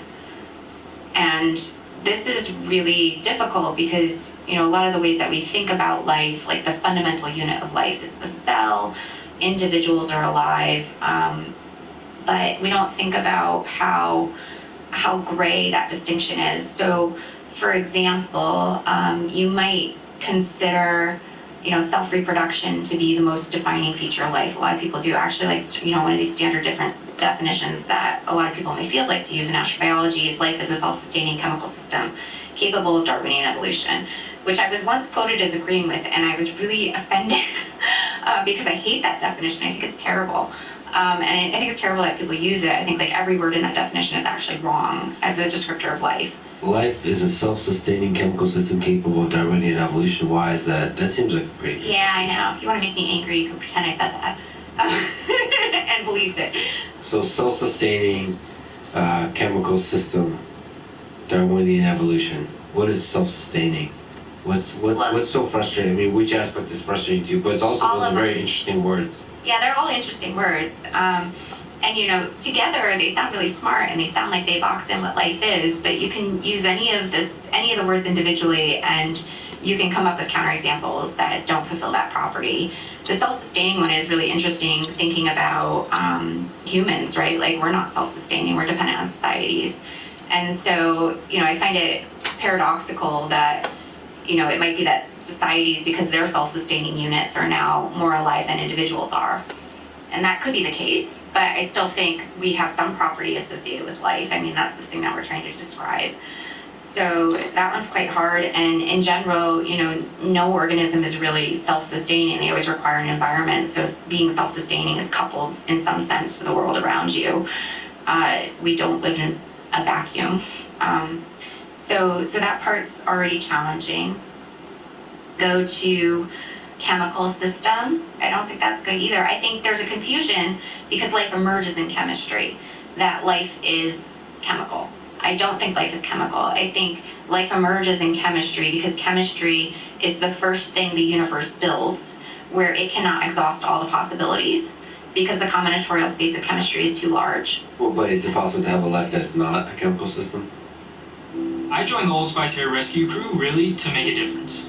I look around and see guys like this with flat, dry, dull-looking hair. It breaks my heart. Sometimes guys are going years using shampoos that were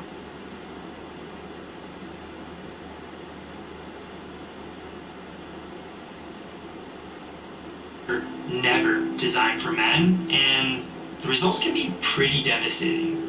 Yeah, we got to this guy just in time. Old Spice is scientifically crafted to help make men's hair look thicker, healthier, and more moisturized with the perfect mix of cleansing and conditioning ingredients specifically men's hair. Most of these guys will return back to the wild and make a full hair recovery. I just wish we could save more of them. Yes. There's a guy I know named Lee Cronin who's been on a podcast a couple times who just got really pissed off listening to this. He probably just got really pissed off hearing that. For people who somehow don't know, he's a chemist. Yeah, but he would agree with that statement. Would he? I don't think he would. I don't think he would. He would broaden the definition of chemistry until it would include everything. Oh, sure. Okay, so you're... Or maybe, I don't know. But wait, but you said that universe, that's the first thing it creates is chemistry. Very precisely, it's not the first thing it creates, obviously, like, it has to make atoms first, but it's the first thing. Like, if you think about, the universe originated, atoms were made in, Big Bang nucleosynthesis, and then later in stars, and then planets formed, and planets become engines of chemistry. They start exploring what kind of chemistry is possible, and the combinatorial space of chemistry is so large that even on every planet in the entire universe, you will never express every possible molecule. I like this example, actually, that Lee gave me, which is to think about Taxol. It has a molecular weight of about 853. It's got, a lot of atoms, but it's not astronomically large. And if you tried to make one molecule with that molecular formula and every three-dimensional shape you could make with that molecular formula, it would fill 1.5 universes with one unique molecule. That's just one molecule. So chemical space is huge. And I think it's really important to recognize that, because if you want to ask a question of why does life emerge in chemistry, well, life emerges in chemistry because life is the physics of how the universe selects what gets to exist. And those things get created along historically contingent pathways and memory and all the other stuff that we can talk about. But the universe has to actually make historically contingent choices in chemistry because it can't exhaust all possible molecules. What kind of things can you create that's outside of the combinatorial space of chemistry? That's what I'm trying to understand. Oh, if it's not chemical. So I think some of the things that have evolved on our biosphere I would call as much alive as chemistry, as a cell, but they seem much more abstract. So, for example, I think language is alive. I think, or at least life. I think memes are. I think... You're saying language is life. Yes. Language is alive. Oh boy, I'm gonna have to explore that one. Okay, but... Life, maybe not alive, but I actually don't know where I stand exactly on that. I've been thinking about that a little bit more lately. But mathematics, too. And it's interesting because people think that math has this platonic reality that exists outside of our universe, and I think it's a feature of our biosphere, and it's telling us something about the structure of ourselves. And I find that really interesting because when you sort of internalize all of these things that we notice about the world, and you start asking, well, what do these look like if I was, something outside of myself observing these systems that we're all embedded in, what would that structure look like? And I think we look really different than the way that we talk about what we look like to each other. What do you think a living organism in math is? Is it one axiomatic system, or is it individual theorems, or is it... I think it's the fact that it's open-ended in some sense. It's another open-ended combinatorial space, and the recursive properties of it allow creativity to happen, which is what you see with, like the revolution in the last century with Gödel's theorem and Turing, and, there's clear places where mathematics notices holes in the universe. So it seems like you're sneaking up a different kind of definition of life, open-ended, large combinatorial space. Yeah. Room for creativity. Definitely not chemical. I mean, chemistry is one substrate. Yeah. Chemical. Okay, what about the third thing, which I think would be the hardest, because you probably like it the most, is evolution, or selection. Well, specifically it's Darwinian evolution. And I think Darwinian evolution is a problem. But the reason that definition is a problem is not because evolution is in the definition, but because the implication is that, most people would want to make is that an individual is alive. And the evolutionary process, at least the Darwinian evolutionary process, most evolutionary processes, they don't happen at the level of individuals. They happen at the level of populations. So again, you would be saying something like what we saw with the self-sustaining definition, which is that populations are alive, but individuals aren't, because populations evolve and individuals don't. And obviously, like, maybe you're alive because, you know, your gut microbiome is evolving, but Lex as an entity right now is not evolving by canonical theories of evolution. In assembly theory, which is attempting to explain life, evolution is a much broader thing. So then an individual organism can evolve under assembly theory? yes, you're constructing yourself all the time. Assembly theory is about construction and how the universe selects for things to exist. What if you reformulate everything like a population is a living organism? So That's fine too. But this again gets back to, so I think what all of the, you know, like, we can nitpick at definitions. I don't think it's like incredibly helpful to do it, but the reason for me, fun. Yeah, it is fun. It is really fun. And actually I do think it's useful in the sense that when you see the ways that they all break down, you either have to keep forcing in your, like, sort of conception of life you want to have, or you have to say all these definitions are breaking down for a reason. Maybe I should adopt a more expansive definition that encompasses all the things that I think and are life. And so for me, I think life is the process of how information structures matter over time and space. And an example of life is what emerges on a planet and yields an open-ended cascade of generation of structure and increasing complexity. And this is the thing that life is. And any individual is just a particular instance of these lineages that are, you know, structured across time. And so we focus so much on these individuals that are these short temporal moments in this larger causal structure that actually is the life on our planet. And I think that's why these definitions break down, because they're not general enough, they're not universal enough, they're not deep enough, they're not abstract enough to actually capture that regularity. Because we're focused on that little ephemeral thing. Yeah, it's like in life. Aristotle focusing on, you know, heavy things falling because they're Earth-like, and, you know, things floating because they're air-like. It's the wrong thing to focus on. So what exactly are we missing by focusing on such a short span of time? I think we're missing most of what we are. So one of the issues, I've been thinking about this like really viscerally lately. It's weird when you do theoretical physics, because I think it like literally changes the structure of your brain. And you see the world differently, especially when you're trying to build new abstractions. Do you think it's possible, if you're a theoretical physicist, that like it's easy to fall off the cliff and descend into madness?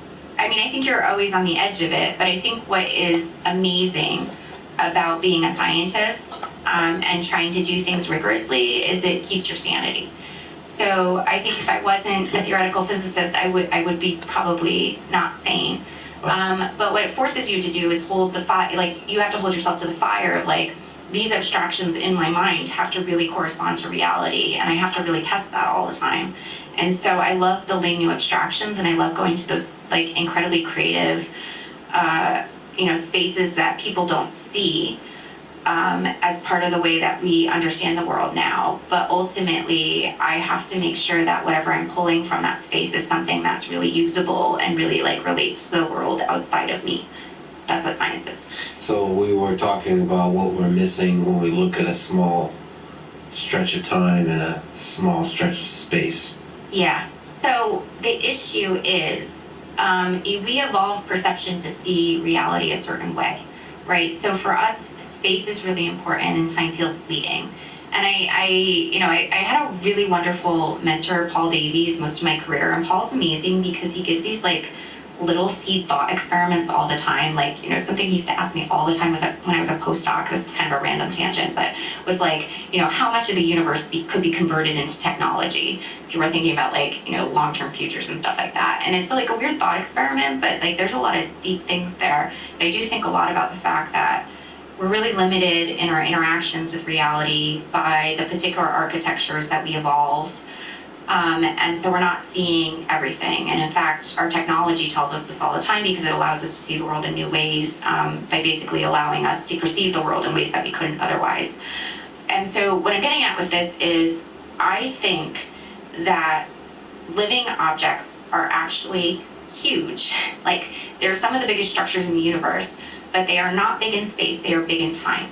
And we actually can't resolve that feature. We don't interact with it on a regular basis. So we see them as these fleeting things that have this really short temporal clock time without seeing how large they are.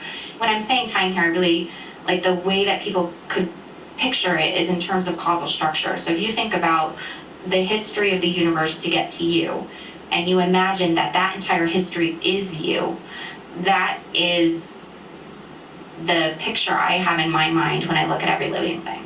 So you have a tweet for everything.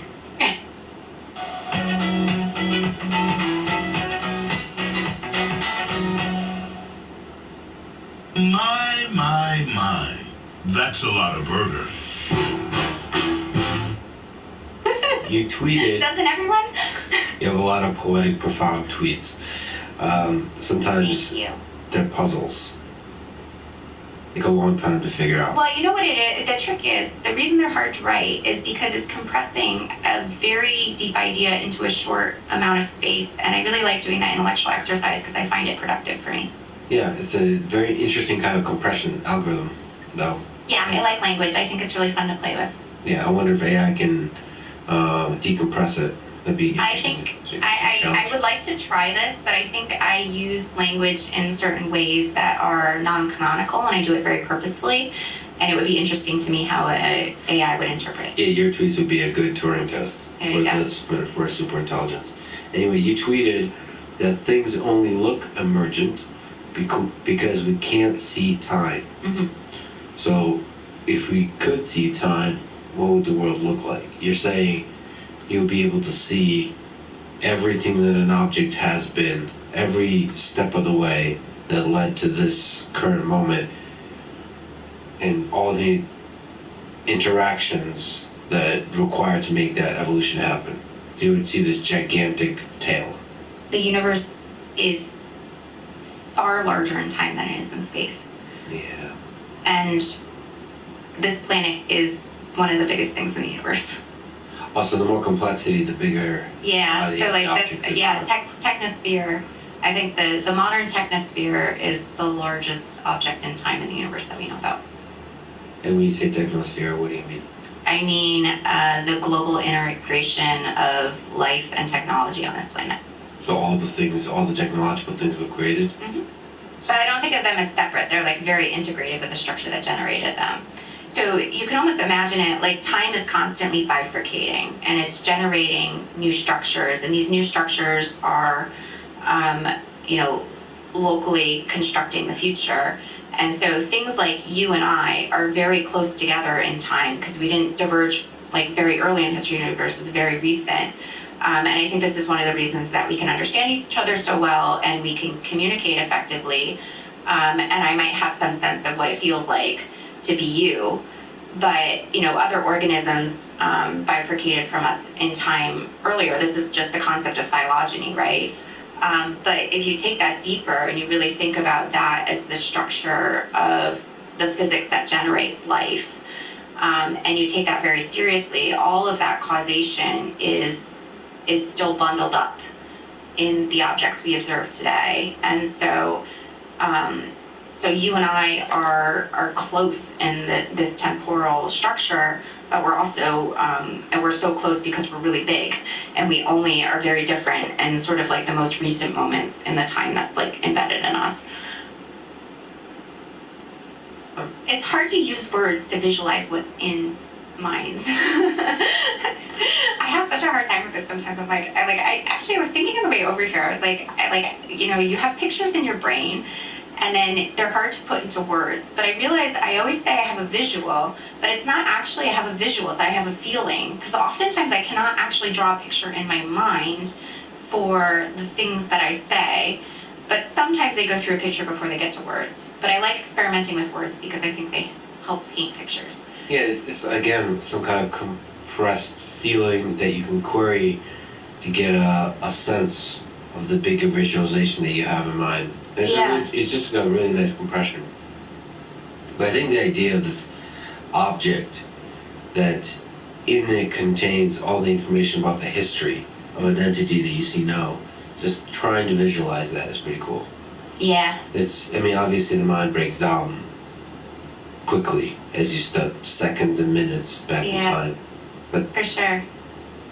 I guess it's just a gigantic object. Yeah, we're supposed to be thinking about. Yeah, I think so. And I think this is one of the reasons that we have such an ability to abstract as At Vistaprint, we print everything to show off your brand. So you can print it like...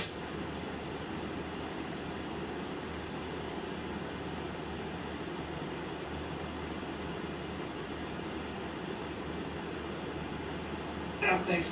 And honestly, many others. And they all came out and they said, this is a terrible thing that's happening to our country, et cetera, and people read. And that's when the numbers quadrupled, everything quadrupled. The poll numbers were great, the fundraising numbers went up at levels that nobody's ever seen before because they know it's all fake stuff. It's a Biden indictment.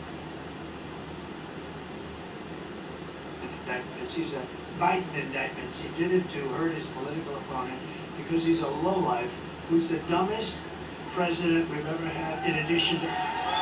The Democrats rigged election in 2020, and we're not going to let them rig the presidential election in 2024.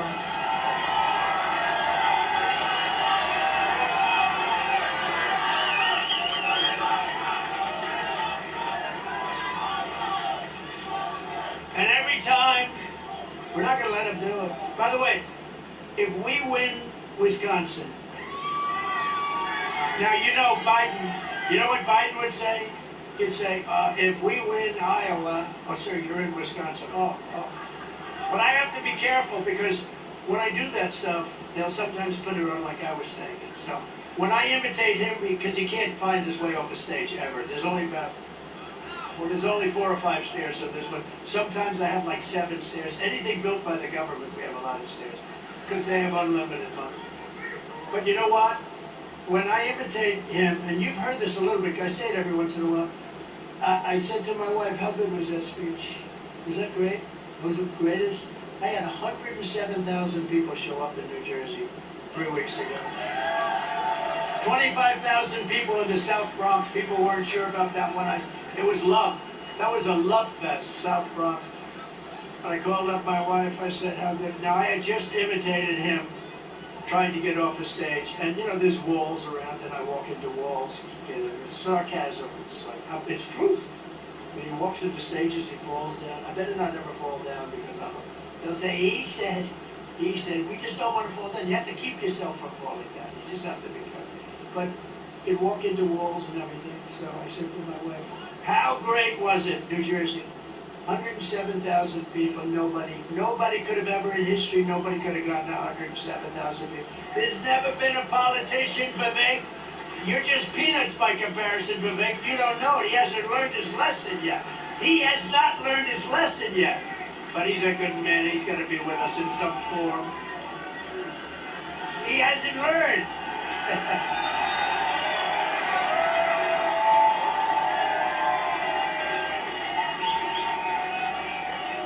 But I said to my wife, Vivek, I said, our great First Lady, she's not great, people like our First Lady.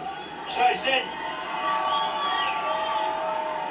honey, I'll tell you, it was unbelievable. How good was it? It was unbelievable. The crowd, nobody's ever seen a crowd. That broke every record in New Jersey history. Nobody's ever seen 100, and I don't have a guitar. Don't forget, Elvis had a guitar. I don't have a guitar. Nothing. I stand up here by myself. Terrible. But all these people, I said, how great? Tell me how great. She said, well, it was okay. I said, what do you mean okay? It was phenomenal. No, but your hair didn't look good. And then she said, the killer of all killers. She said, and what happened? You couldn't find your way off the stage. They showed you walking into walls. So the fake news had me walking into walls when I was just imitating Biden because he walks into walls. I don't know. You gotta live with it. You gotta live with it. That's why we call them the fake. That's why we call them the fake news. Every time the radical left Democrats, Marxists, communists, and fascists indict me, I consider it a great badge of honor. Remember, I got indicted more than Alphonse Capone. Al Capone was the meanest. Scarface. He was the meanest ever, the worst. Oh, he was right down the road, actually, Chicago. He controlled Chicago with an iron fist. If he went out to dinner with a person, didn't like him, they were gone by the next morning, never found again. You know, they're usually a part of the foundation of a building going up, right? I got indicted more than Al Capone. All because I ran for office. If I didn't run for office, I'd be happy. I'd be enjoying life. But you know what? I enjoy this better because we're going to make America great again. That's what I like. That's good. Very simple. And I'm being indicted for you. Never forget, our enemies want to take away my freedom because I will never, ever let them take away your freedom. That's why I'm here. They want to silence me because I will never let them silence you, and in the end, they're not after me. Quite simply put, I am just standing in their way. I'm standing in their way, and they're not. I'm not moving. I'm not moving. My life could have been so simple. I could have had 200 lawyers less. My life could have been so simple. I would have had a beautiful life, but this is a beautiful life. This is far more beautiful. I mean, what's better? Being with you right now. Look at that beautiful lake. Beautiful, right? Beautiful, right? What's better, this or sitting on the Pacific or the Atlantic, which has sharks? You don't have sharks. See, that's a big advantage. I'll take the one without the sharks. We're pleased to be joined today by many incredible patriots, including the man who is going to help Wisconsin reverse every single Biden disaster. Your next U.S. Senator, and this guy is central casting, Eric Hovde. Eric, stand up, Eric. Come on up, Eric. Eric has had an outstanding career in business, a real success, and now he's going to get things done. Eric will vote to crack down on illegal immigration, end Joe Biden's border disaster, support our police, and turn back the wave of violent crime. He will help us rapidly halt Biden inflation and unleash energy the likes of which you have never seen. But most importantly, Eric will defeat your radical left senator, the worst senator in the U.S. Senate, they say. She's the worst senator. She's rated, I think, the lowest, the worst. There's a bad one. You got a bad one in Ohio, too. I think he's going to be defeated. Brown. But Tammy Baldwin voted for every single inflation-causing Biden spending bill. 100% voted with Biden. And Biden doesn't represent you. $11 trillion worth of votes that have caused massive inflation. She wants to help Biden impose the largest tax hike in American history for 4 straight years. She's cast a vote. And remember, every single time she voted for crooked Joe Biden. She voted in favor of sanctuary cities. She voted to cancel my emergency declaration on the border to stop people from coming in. Thank you very much, Sammy. I appreciate it. And she opposed a little thing called Remain in Mexico that I did anyway. She opposed it. I did it anyway. And Baldwin supports Joe Biden's effort to undermine our police officers in the middle of the worst crime wave in modern history. She wants to not take care of our police. Tammy Baldwin is a radical left Democrat extremist. She's a horrible, horrible senator. I mean, is this central kid? Wife looks even better, pretty good. But he's going to secure our borders and stop him. He's going to, again, we win Wisconsin and we win the whole thing. We win the whole thing. So we got to win. Eric, say hello.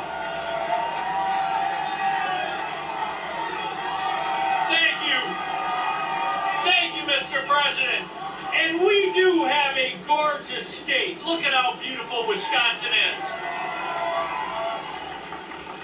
Now, the president and I are both business guys. In fact, I'm in the development business. That development project over there I'm developing right now, 220 units, revitalizing Racine.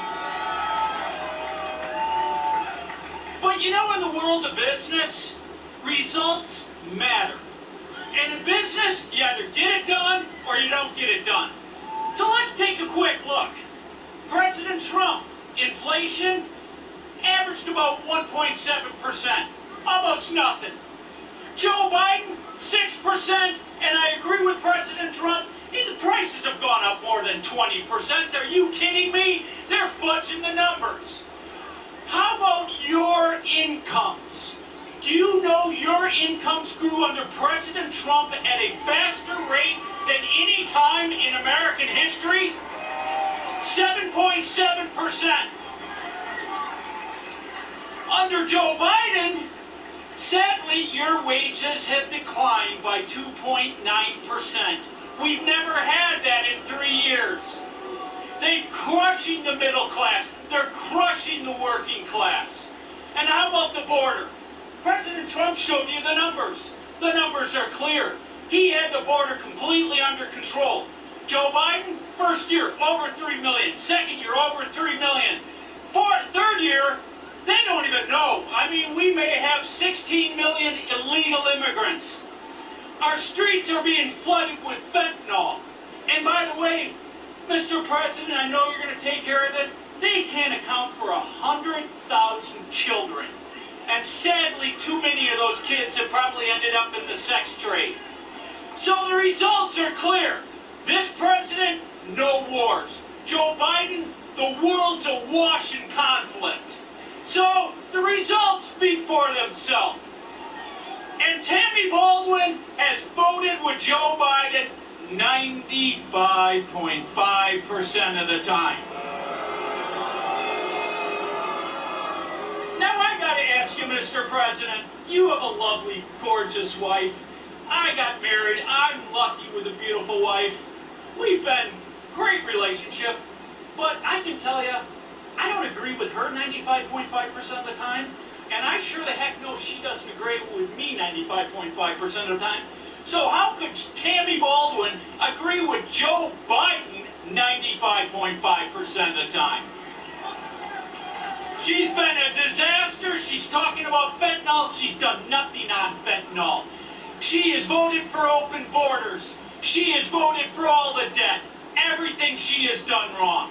So I'm going to get off the stage now turn it back to President Trump. But President Trump raised the apprentice. And this time around, Mr. President, you and I are going to work hard to take back this country, because this country is going to be saved right here in Wisconsin. And it's all of you and you that are going to fire Joe Biden and Tammy Baldwin. Let's take back America. Make America great and restore the American dream. Thank you.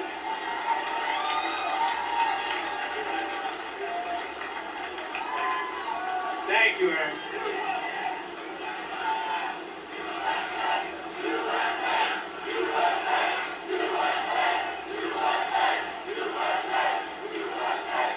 Thank you very much, Aaron. Great job.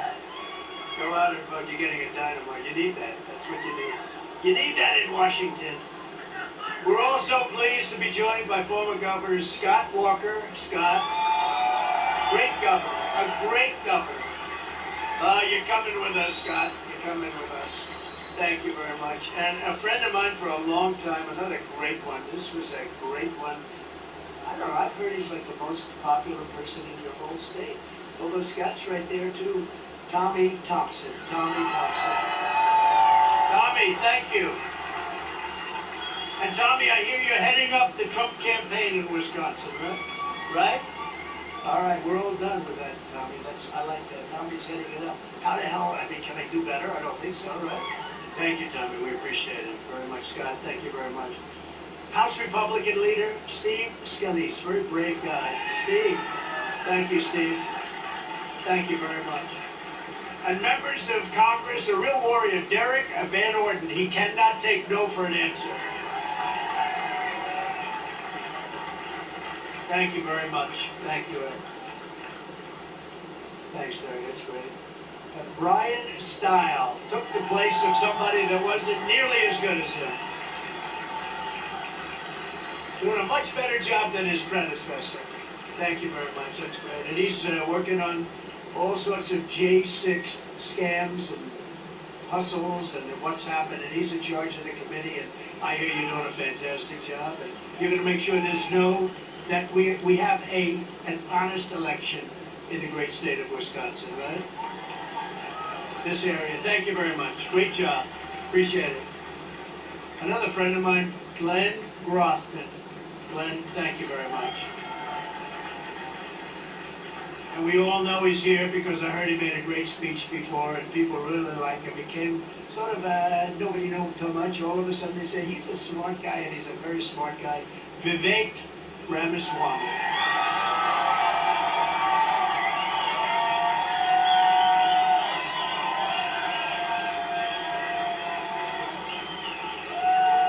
Thank you, Vivek.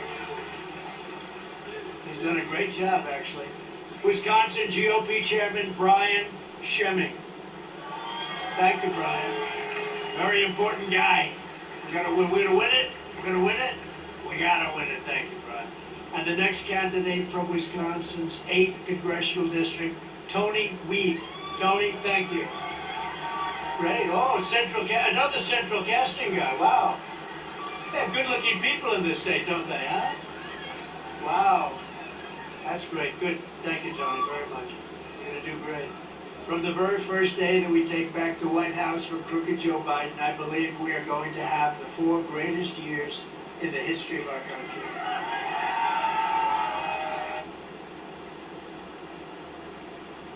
Before I even arrived at the Oval Office, shortly after we win.